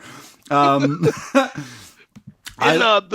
a really cool moment that I didn't know about until after I'd watched it and looked some stuff up. But there's a moment in the King George song where he's like, "Who's taking over?"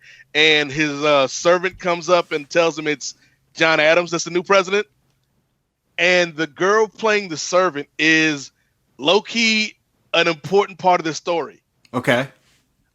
Because if you go back and look, like she's for those that don't know, like she's playing King George's servant, but she's also sprinkled throughout the entire musical.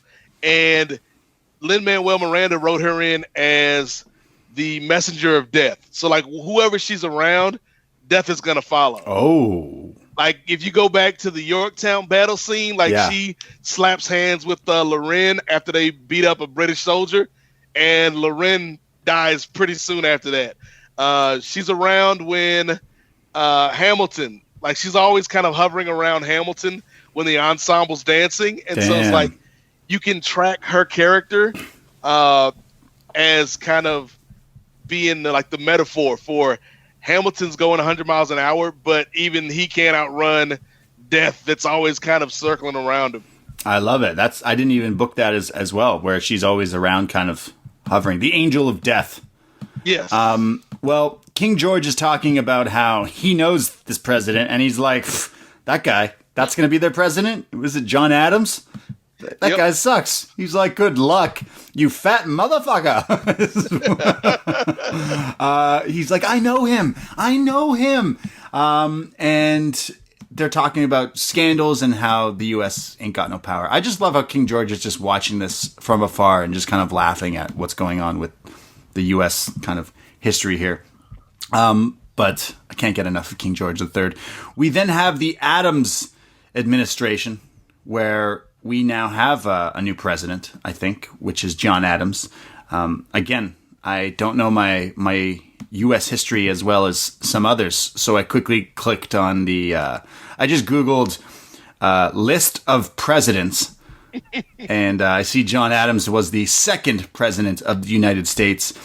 Is that because when he when Washington like left, it goes to him. Is that how it works? Because they go into that. Washington and Jefferson had a race, and back then the rules were whoever was the second place finisher, they were the vice president. Yeah, and so Adams won, and Jefferson was the vice president to Adams, even though they were in different parties. Okay. This is I'm learning so much. There's only so much I can learn, but I'm learning so much. Because then we go to a next song about the eye of the hurricane. And this is some visually appealing. The song itself is pretty awesome. It's Hamilton and like kind of the supporting cast, and he's talking about how his life he's pretty much in the eye of the hurricane for the last little while of his life, and the room starts to actually spin. Like the whole way this is shot is like everyone's kind of a hurricane. The cast and everything. We haven't mentioned it yet, but the way this stage is set up, Braden, like there's actually like a turntable, which. Now, come to think of it, makes sense, given that so much of the musical is based around hip-hop, that you've got this turntable in the center of the stage. Crazy. You can hear, like, the turntable scratches throughout the entire musical, but that's awesome. And he's in this thing, and the colors of the lights kind of change, because throughout the whole thing, it's kind of lit just like normal lighting, more so. Like there's obviously spotlights and things like that on certain crescendos of the songs and stuff. But for this hurricane song, it's like spinning and moving while Hamilton's in the center, and it's a really cool, like epic visual shot here. I really liked it. But then it kind of goes into the next song, which is the Reynolds pamphlet. Now is this song right here, Braden? Oh my God, this is so funny, is what I have written down in my notes. So this is where the scandal kind of comes into play, where it all kind of comes out here. So Hamilton basically gets screwed over. Well, he screws literally Maria Reynolds, and her husband, the cuckold, wants to kind of blackmail him, but Hamilton has kind of had enough here, so he wants to defend his own name in honor of this scandal. Is that so? Instead of, I'm trying to compare this to like a more modern thing. It's like he knows he has this secret, this scandal, so instead of letting someone blackmail him and out him on their own terms, he just comes out and is like, look, I did this, and this, and what you gonna do about it? Well, yeah, because what happens is the rumors in the street, like the hot word on the street, Braden, is that Hamilton used the money from the government to pay off this blackmail. And so Hamilton is more offended that people think he embezzled money from the government than that he cheated on his wife. So again, like the Reynolds pamphlet, like in the musical, it's just like one sheet of paper that they're all throwing around. But in reality, my man wrote 95 pages. Of course he did. I'm surprised he didn't write 95 essays about how about what happened with this woman. And so, like, that's why, like, when we get to it a little bit later, like, his wife is so hurt that because it's like he would rather be seen as a cheating husband than as somebody who is a corrupt politician. Oh man, I think this is one of my favorite songs of the whole musical here, because it's just so funny. It kind of brings everything. We get the pettiness of Thomas Jefferson, Madison, and Burr, and like because they're like, oh damn, this is what he been doing. And like they even drop in like the modulated damn over top of it, and then we get Jefferson with all of his pettiness, like, well, you never gonna be president now. You never gonna be president. Never gonna be president. And at some point, King George just enters the scene dancing to this. Yes. This got me laughing so hard. I was already laughing, but as soon as King George kind of comes in there doing some dance moves, I was fucking dead. I was so out of it. Then, like, what makes this song so good, though, Braden, is in the middle of all of this that is just so crazy and funny, Angelica shows back up. And she, like, because you're right, like, through this whole thing, they've had this kind of on again, off again, kind of low key, secret affair. at least emotionally. But then, so Hamilton thinks she's coming back to help him out. And she's like, nah, I'm here for my sister. And like, so she's like, she just kind of cuts through all of this foolishness and like gives him a real gut punch. Yeah. And then like walks off, and then we get right back to never gonna be president now. I love Thomas Jefferson. He's like, he jumps up on a table. He's doing, you know when you have a stack of $100 bills at a strip club and you just make it rain. That's what he's doing with these letters, these pamphlets, and he's like, "Oh my God, have you read this? Yo, everyone read this. It's so." He actually goes and gives one to an audience member. Which is crazy. Like, yeah, like this whole scene was just like from the music to, like you said, when King George gets up and starts dancing in the middle of this, I'm like, yeah, this is bananas. Yeah, when King George gets into it is the highlight of the entire musical for me, because it brought all my favorite aspects of it all into one thing. It got me I love the guy who's playing Thomas Jefferson, and I love the guy who's playing King George. Not only are they kind of in a song, in a dance number together, but they're also, the song is about the sex scandal, and it's just bringing everything, and this is the meat for me. I absolutely love this. It just shows. What's even better, like, and I don't know why it wasn't in the actual musical that we watched, Braden, but I went back and listened to the song on the soundtrack. Yeah. On Spotify. And at the very end of the song, where they're still going like the chorus gets louder and louder, like "You're never gonna be president now." Never gonna be president. Lin-Manuel Miranda as Hamilton has the nerve to kind of try to sing over it. He's like, "At least I was honest with your money." It's like that's all Hamilton cared about, is that people didn't think he was some corrupt politician, even though he's totally screwed over his wife and his kid, literally. He's like, "At least I was honest with her money." And then when that part ends, it cuts back to Jefferson. He's like, "Yeah, at least he was honest with her money. One less thing to worry about. Never gonna be president." Like, you ever see somebody ruin their own life? Oh my God! Say less. Poor wife. This epic dance number, sex scandal brought to life with the Reynolds pamphlet, comes to an end because everyone's like, "Oh shit, what about his wife?" Yep. Eliza is heartbroken because imagine everyone knowing everything about how your man stepped out on you, and you're just kind of like a casualty. She's collateral. Really. Like, Hamilton kind of doesn't give a fuck about her. It's like, don't care. I just didn't use the people's money. And she's like, "Cool. Thanks, bro. Thank you for that." Right. It was great. Awesome. So glad I married you. And basically, Eliza has her like little power ballad here, classic show tune, where she's talking about how she's been burned, is the song "Burn," and she's like, "Yeah, great, cool. Thanks for having an affair and outing it all and coming public with everything, but you're just using me as like a piece here in the story. You don't care about me, and it's public humiliation." And she has this great line of and Philippa Sue is the actress that plays Eliza. Like, she has a great line in the middle of this, Braden, where she's like, "I'm removing myself from your narrative." And she's like, "I'm not going to be just a character in your story." Right.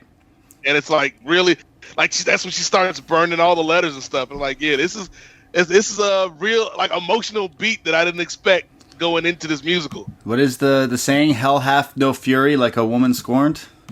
Something like that. That's her. It's here. She burns. That's what happens when you hang out with these Jezebels, Hamilton, as Jim Ross would say. Eliza is just she is burned, as she burns all these love notes that he was sending her while he was getting it on. Yep. With this mistress. Oh man, that Hamilton, what have you done? So everyone and their cousin knows about Hamilton and his wrongdoings, his scandal, including Hamilton's own son, Philip. He's only 19, but my mind is old. Is that Nas? I think he's going, "I'm only 19, but my mind is old." Yeah. So Philip is obviously upset that his dad has made a name for himself even more. And Philip gets into some drama, some beef, while he runs into someone who starts shit talking his old man and says, "I ain't gonna stand for that." Back in these days, someone talks shit. There's only one way to settle this: a duel. Yep. So Philip is gonna have a duel. And again, if you notice, like now that I know the secret and have gone back and taken a look at the scene, like when he goes into the theater to confront the dude that's been talking junk about his dad, the girl that's the harbinger of death, she's like right behind him when he walks into the bar. That's crazy. It's like I would have never noticed that had I not gotten the information after the fact. Now I'm like, yo, like there was a story being told that we weren't even aware of, Braden. That's crazy. There's a lot of little Easter eggs and little things that totally went over my head on this. I only watched it the one time, but I definitely see myself watching it again, just because like I said, you can kind of put it on and the music will play and it's just entertaining. But yeah, totally different things. I didn't even catch that again. But Phil, he's gonna have a duel. And he's going to do I don't know. I do a wrestling podcast, and most of my listeners, we get lots of worldwide listeners, which is crazy. Shout out if you're listening to this wherever you may be. But most of my listeners are American. And time to time on Up Next, I will make jokes about New Jersey. And and here we have Hamilton, who's like, "Hey, you're gonna have the duel, son? Where are you gonna have the duel?" In New Jersey. Well, everything is legal in New Jersey. Yep. Which is a fact. At the time, dueling was illegal in New York. But you could do it in Jersey. They had to go across the river. Oh, my God. So funny. Shout out New Jersey. So Philip is going to do this duel because he wants to honor his papa's name. And Hamilton's like, "Look, Philip, I'll tell you what I've told many people when it comes to dueling and such. It's not worth it. What, you want to take someone else's life? Think of that burden. You won't do this. Do the right thing.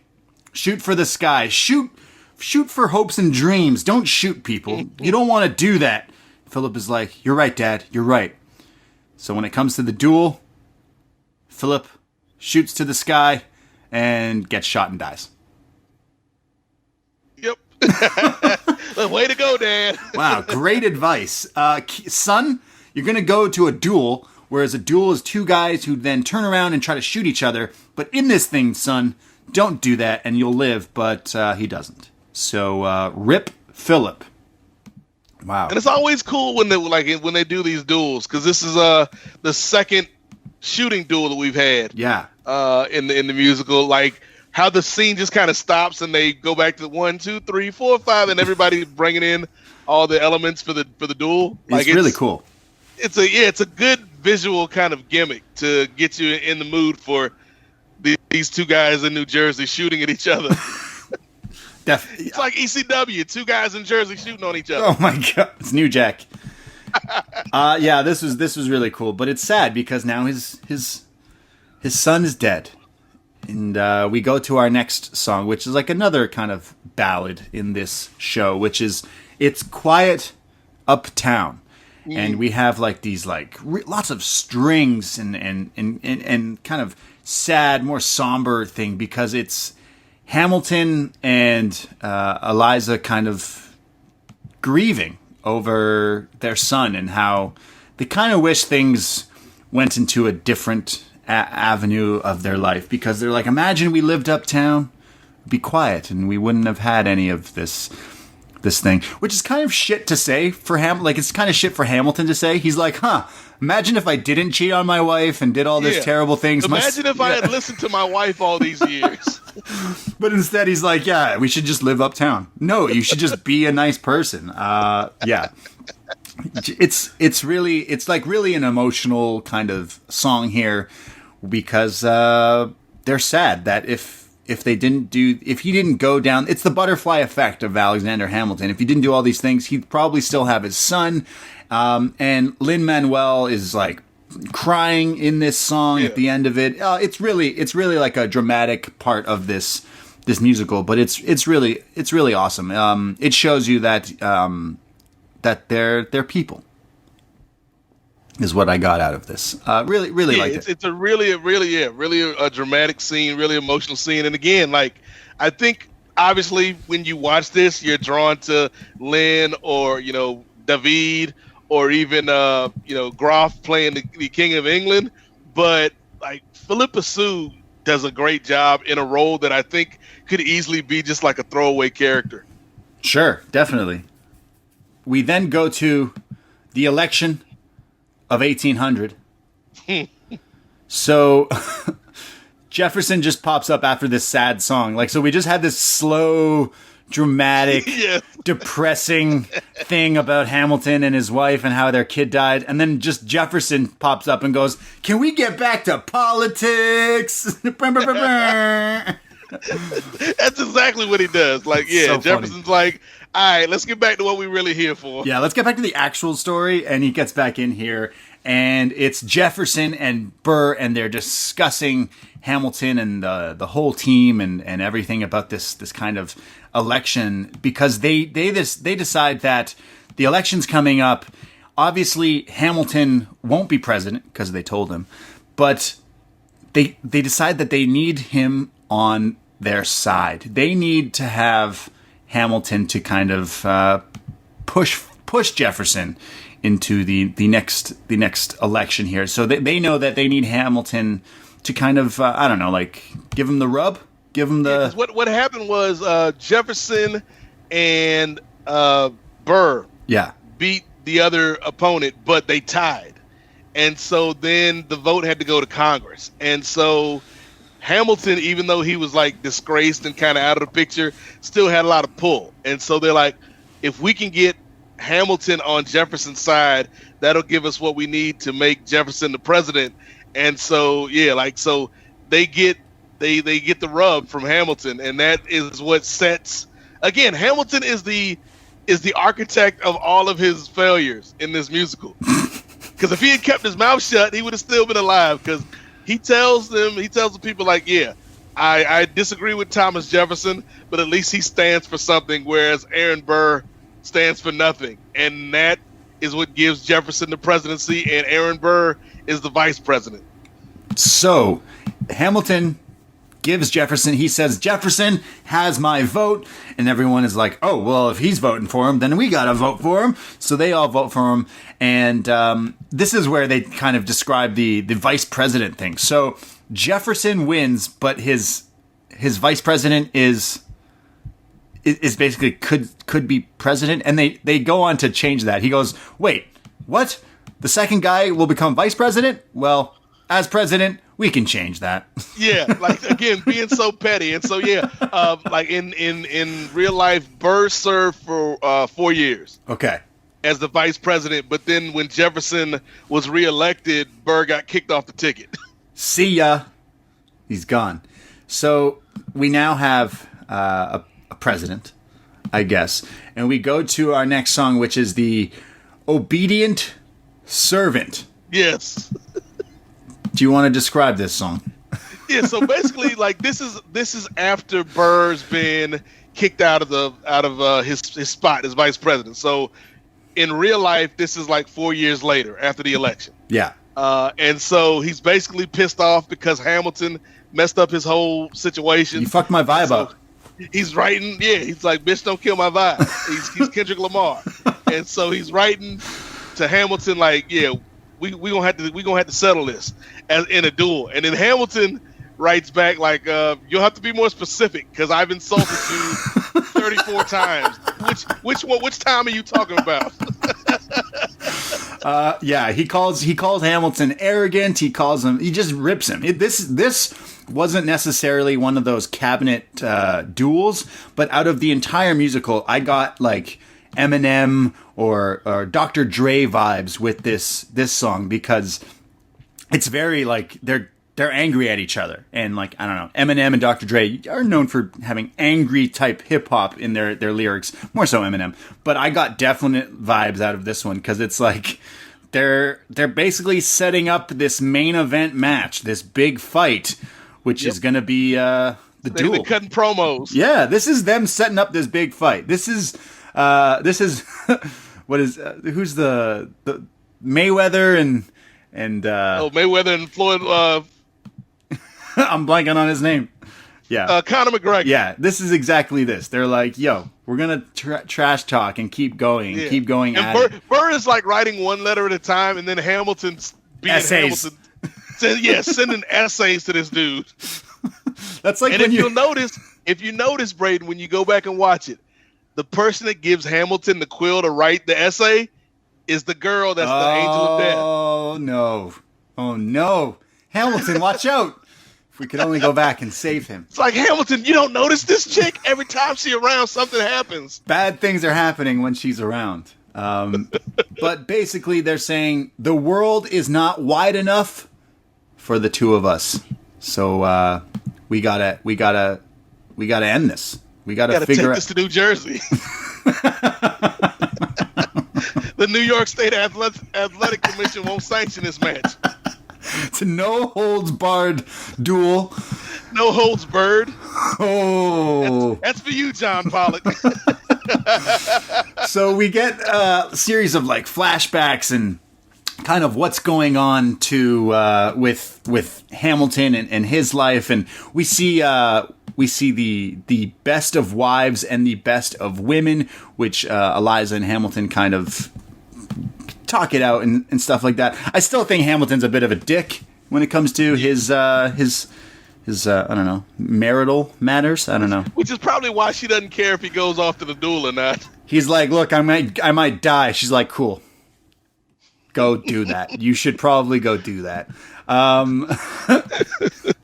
So it's time. We'll see if the world was wide enough, because we go to this time for this duel, if you will, and the world isn't wide enough. Now, we've seen Hamilton. He's mentioned before to his own son, who died in a duel because he listened to him. Hamilton's look. The whole movie, the whole musical, Hamilton keeps reminding us that he's not throwing away his shot. He was pretty much telling us that he is going to throw away his shot. Because he was telling us to finish. He told us the whole time. Because in this duel, he does in fact give us the finish. When it comes down to it, Burr versus Hamilton, a New Jersey street fight. Hamilton just decides, I'm going to shoot in the sky. Shoot for the sky. And throws away his shot and is shot himself in this sad day in 1804. And again, like in this Jersey. Song, they make you sympathetic to Burr in this moment, Braden, because right before they take the 10 paces, he's like, the last thought that I have before I start pacing is, I will not make an orphan out of my daughter. And it's like, I get it. Like, it's either you or him. So I completely understand where Burr is coming from right now. Because he's not necessarily the bad guy, but he's just, he's the antagonist. Yeah. So we have them doing that, like I mentioned, he's shot, but the way they kind of do this scene with the whole dueling is really awesome. It's really cool. And here it is, Braden. If you remember, there's a woman that stands in front of Hamilton when the shot goes off. Yeah, that's the angel of death. That's the girl. Oh. That's the angel of death. So she was letting us know the whole time that Hamilton was going to die. He basically says in this song before he dies that if I throw away my shot, is this how you'll remember me? What if this bullet is my legacy? Legacy. What is a legacy? It's planting seeds in a garden you'll never get to see. Bars. Straight bars. Lin-Manuel can write some straight fire up in here. But basically, Hamilton dies, but he goes on to be remembered for certain things. Now, Hamilton was never president, but this whole show, I guess, is to kind of be like, hey, this guy was really important too. Yes. And because like Lin-Manuel, he got the idea to this musical when he was on vacation with his wife. Okay. And he was reading a book about Hamilton. Yeah. And he was like, every time he would read about the disagreements Hamilton would have, he's like, basically this guy's a rapper because he likes to talk a lot and he's always getting into beefs and he's sleeping around. Like Hamilton was the hip hop star of the 1800s, and so he's like, let's tell the story about this guy who was an immigrant that had an effect on the country. Like you said, Braden, he was never president or vice president, but he shaped a lot of the foundations of the country, and then that's where we get that last song. Who will write your story? Mm-hmm. So who lives, who dies, who tells your story? Tells your story? Yeah. So the whole cast kind of comes in here. Well, it's basically like there's Eliza, obviously, but everyone comes in here and they're explaining basically kind of what has happened here and who tells your story, and every other founding father's story is told, but this one kind of wasn't, and it kind of gives the credit to Hamilton here, and even the tribute song Jefferson is petty because he's like, I couldn't undo Hamilton's financial system. Tried, and I did. He's still being the cheeky heel, I guess.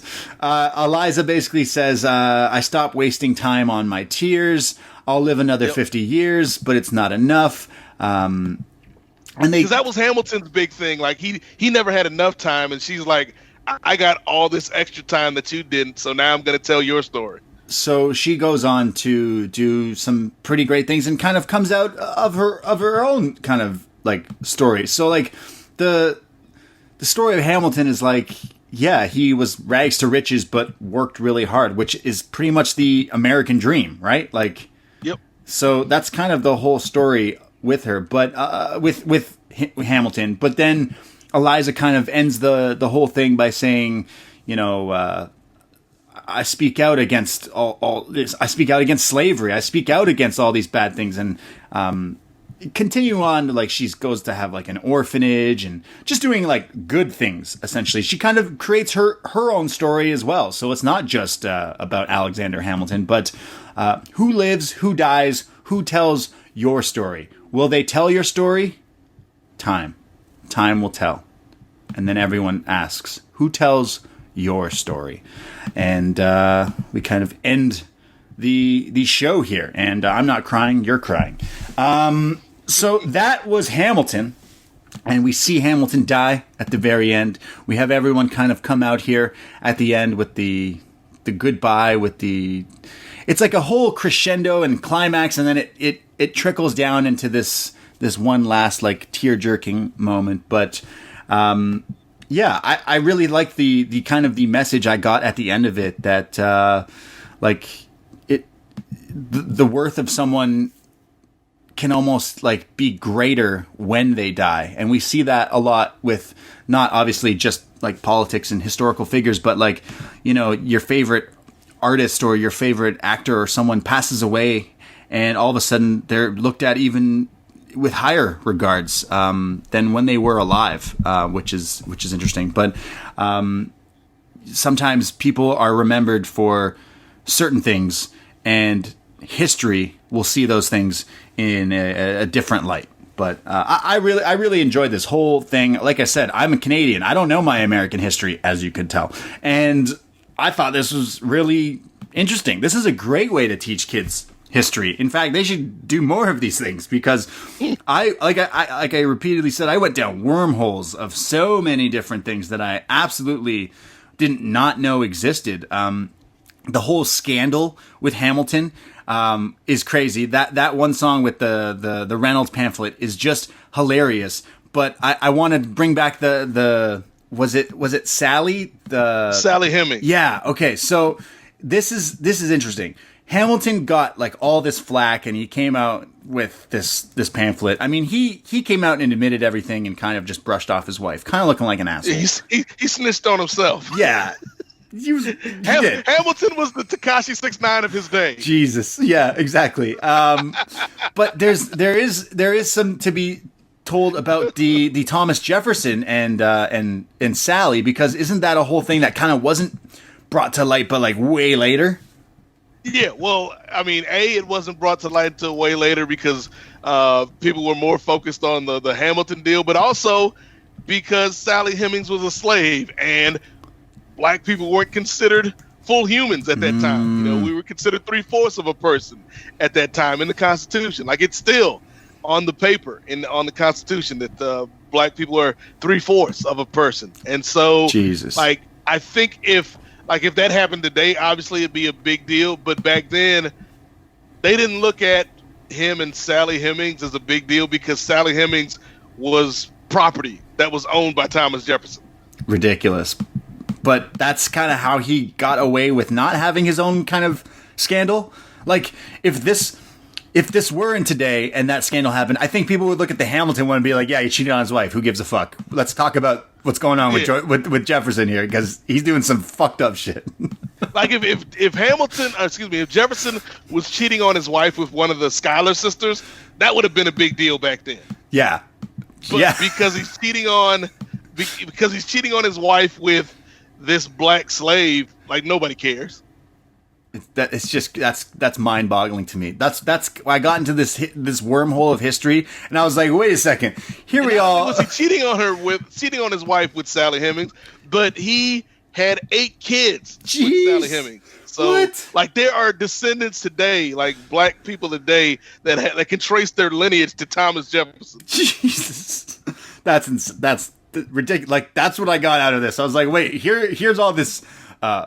Awesome songs and just the story here with the whole scandal. And then I go on to read all this and I'm like, whoa, that's way darker, way deeper than what he was going through. And Jefferson the whole time is like, only if you knew what I was getting up to, because holy, it's like when you're in a relationship and you happen to cheat on your partner, and then for the rest of your relationship, you're paranoid that your partner's cheating on you. So you keep going like, let me see your phone. You're cheating. You're a cheater. You're bad. When reality, like, Thomas Jefferson was a real ass. Well, that's the thing about all of these founding fathers. Like, even George Washington, like, they did great things. But if you look at them as human beings, it's like, all of these guys had dirt in their backyards. Exactly, especially George Washington too. But particularly the backyards that were tended to by slaves. They all had slaves. It's crazy what reading this stuff. I get so deep into it, and it's just like, wow, this is just a musical where they are bringing things to light, and I genuinely learned things from watching this. I couldn't really tell you who Alexander Hamilton was kind of before this, but now I can, and I learned quite a lot. And obviously, I'm learning so much going off the rails here, like going into side things that weren't mentioned, and all these other things where you could have musicals on all of like this historical nonsense that kind of went on. I can't wait in like 500 years, there's going to be some like EDM musical about Donald Trump.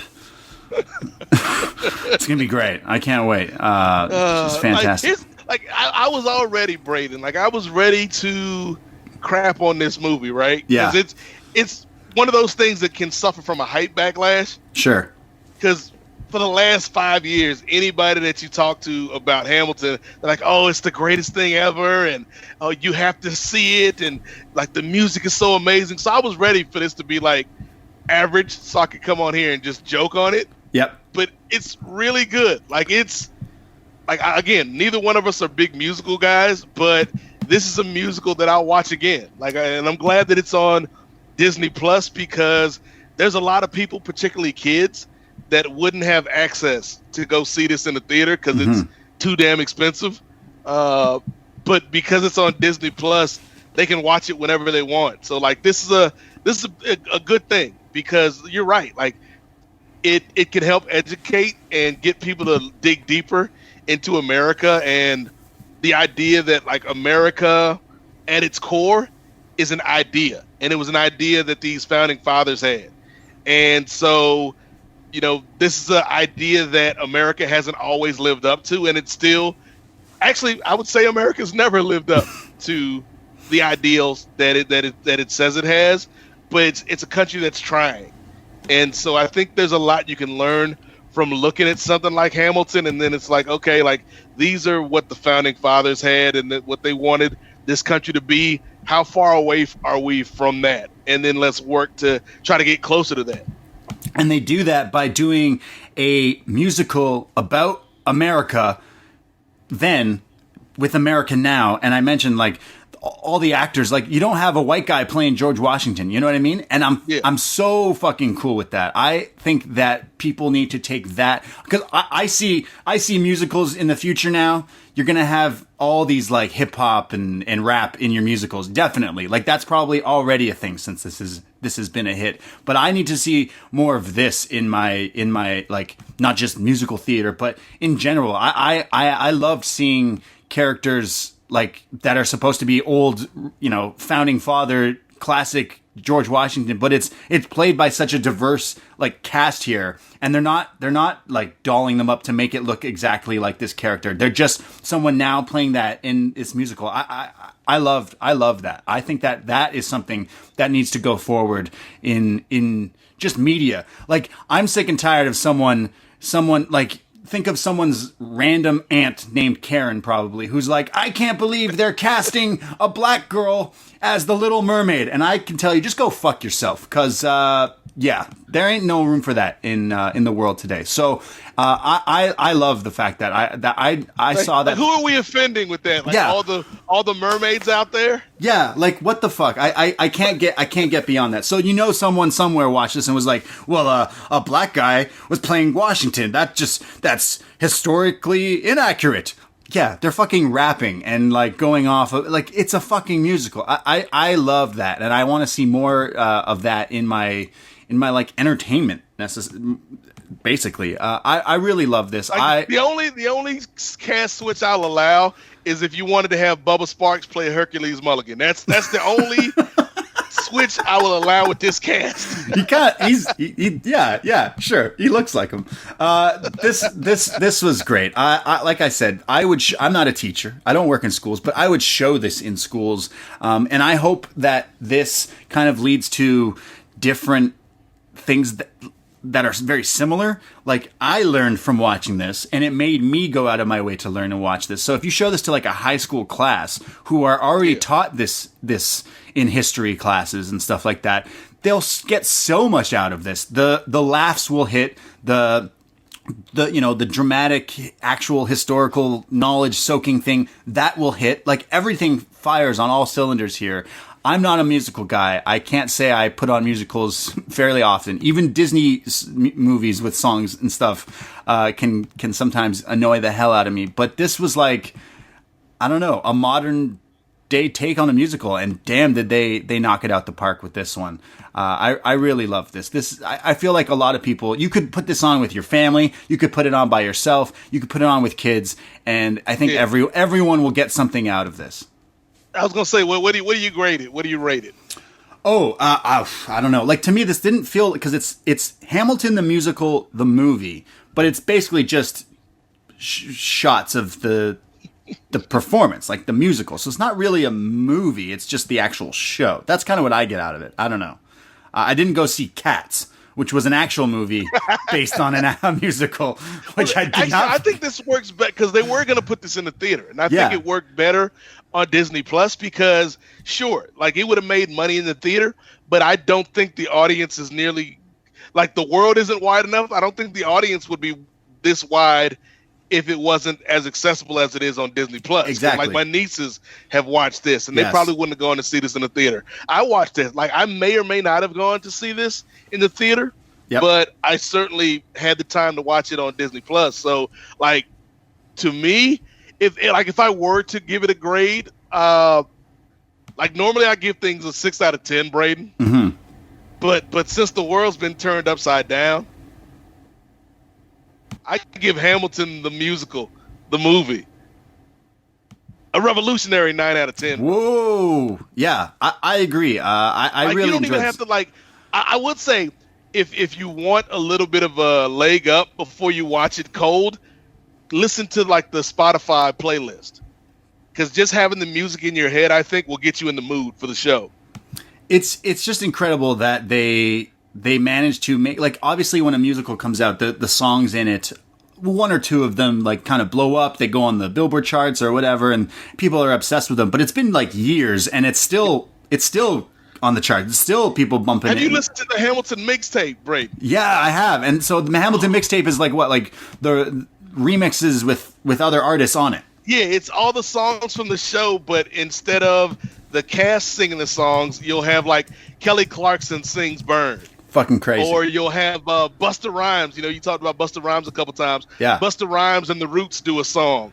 Oh yeah, I'm looking at this list. You got so many people. We got Jimmy Fallon, Jimmy Fallon doing "You'll Be Back," which is King George. Yes. Wait, you're telling me Ja Rule was on this Hamilton mixtape? Ja Rule and Ashanti do a song on here. Wow, John Legend, Chance the Rapper. Yeah, Weird Al Yankovic is on there. Oh, Thread. It automatically wins a Grammy if Weird Al is on it. That's amazing. Yeah, Nas, Dave East. Yeah, there's some crazy names on that. That looks awesome. I have checked out some of the songs. Obviously, My Shot, the Rise Up remix. I think it's the Roots with all those people. Yeah, that's the song they play at the end of the movie. Yeah, when they go to credits, they play the Roots song, and then like the credits are really long, but if you wait for it, like Aaron Burr, if you wait for it, there's like they do like a curtain call, like at the end of Avengers Endgame when everybody had their shot with their signature, they kind of do that deal with the cast. Okay. And everyone kind of gets their thing at the end there. Like they show like the actor who they played and then like a little blurb about the real person that they played. I didn't even see that. That's awesome. Yeah, I missed it the first time, but then the second time I watched the whole way through because somebody told me to watch the whole credits, and you see the entire, because that's what I was waiting for at the end of the show. Because normally I've only seen one other musical, but in the other musical I saw, Braden, they had each cast member come out individually, and then the whole cast took a bow. Whereas on this one, it's the whole cast taking a bow. Yeah, okay, I know what you're saying. Yeah, that's true. Where they do their solo kind of... Yeah, like the curtain call. It's because we're all united by Alexander Hamilton. I think everybody but King George was out there at the end, though, which is... He's the fucking GOAT. I absolutely love King George. I can't tell you... I really love My Shot, obviously, but I think my favorite song is You'll Be Back, la da da da da. That guy is hilarious. I can't wait to see more. You'll Be Back is great. The Reynolds Pamphlet song is great. Honestly, I think Nonstop might be my favorite just because it puts all the songs in there. It's like a whole. It's a what did you say? A mosaic. Yes, it's a mosaic. Like everybody gets their moment in Nonstop. Nonstop, like the Drake song. It's nonstop. That was Hamilton from Disney Plus. Hamilton the musical, the movie. It was a lot of fun. I really enjoyed watching it. If you just listen to us, you probably, at some point, know what we're talking about. I wonder if anyone clicked this, because we are a wrestling podcast feed. Someone's like, what the fuck are they doing this about? But I'm happy that we did. I'm happy that we talking about independent wrestling in Hamilton? Hamilton, Ontario. Thomas Jefferson sounds like the top heel in the territory. He is. He really is. He really was. Nate, thank you so much for coming on and talking about this. That was so much fun to do. I thought it would be a little bring a happy tear to someone's eye in this crazy time right now. So thank you for coming on and joining me, man. I appreciate you having me, brother. Like this was fun. Like I would have watched Hamilton eventually, but like the fact that you reached out to me to do the show, I had to hop on it earlier than I normally would have, and I'm glad because it's like I knew about a lot of the historical stuff, but just kind of seeing a lot of the behind the scenes about the show and the cast and everything, and then just hearing this music, like it's been a big boost to me the last couple of days because like it's hard to feel sad or feel stressed out when you're listening to these songs because these songs are so great. Yeah. Like if anytime I get mad at work, I just put on "You Never Gonna Be President" now. It's like I can't not smile when I'm listening to the Hamilton soundtrack. So yeah, everybody check it out. It's definitely worth your time if you're kind of on the fence. Give it a shot. Give it your one shot. Don't throw it away. Yeah, I mean, just because something is hyped and overhyped, like you said, doesn't mean it's actually not good. Like I'm in the same boat. I probably wouldn't have checked it out, but I thought, why not? What else did we do? It actually lived up to the hype. Yeah, it did. It did. It really did. And Nate, we're going to be doing a second show this week together. I believe we are. Yeah. If you talking about ECW. Yeah. Something completely different from Hamilton the Musical. On the upNXT Patreon, me and Davey, we do this show called Best Match Ever. And we've done so many of these ones. We've done, we had John Pollock come on to do Best Match Ever, Stan Hansen. We did Backlash. We've done so many Best Matches Ever. It's one of my favorite nerdy wrestling shows that we do. But we decided to kind of start doing new versions of it where we bring on a guest and kind of let them pick what they think is the quote-unquote best match ever. And Nate, we asked you, would you like to come on this show? And you picked something so extreme. Very extreme. You know, so extreme that it can only happen in New Jersey. It's true. Or it's only legal. Philadelphia. Yeah. What is the match you chose? Because we're going to be watching a few, but it's a rivalry. We're going to watch a couple. Because, in the spirit of Hamilton versus Burr or Jefferson versus Hamilton, we're going to watch another one of history's great feuds. And we're going to check out Mike Awesome versus Masato Tanaka.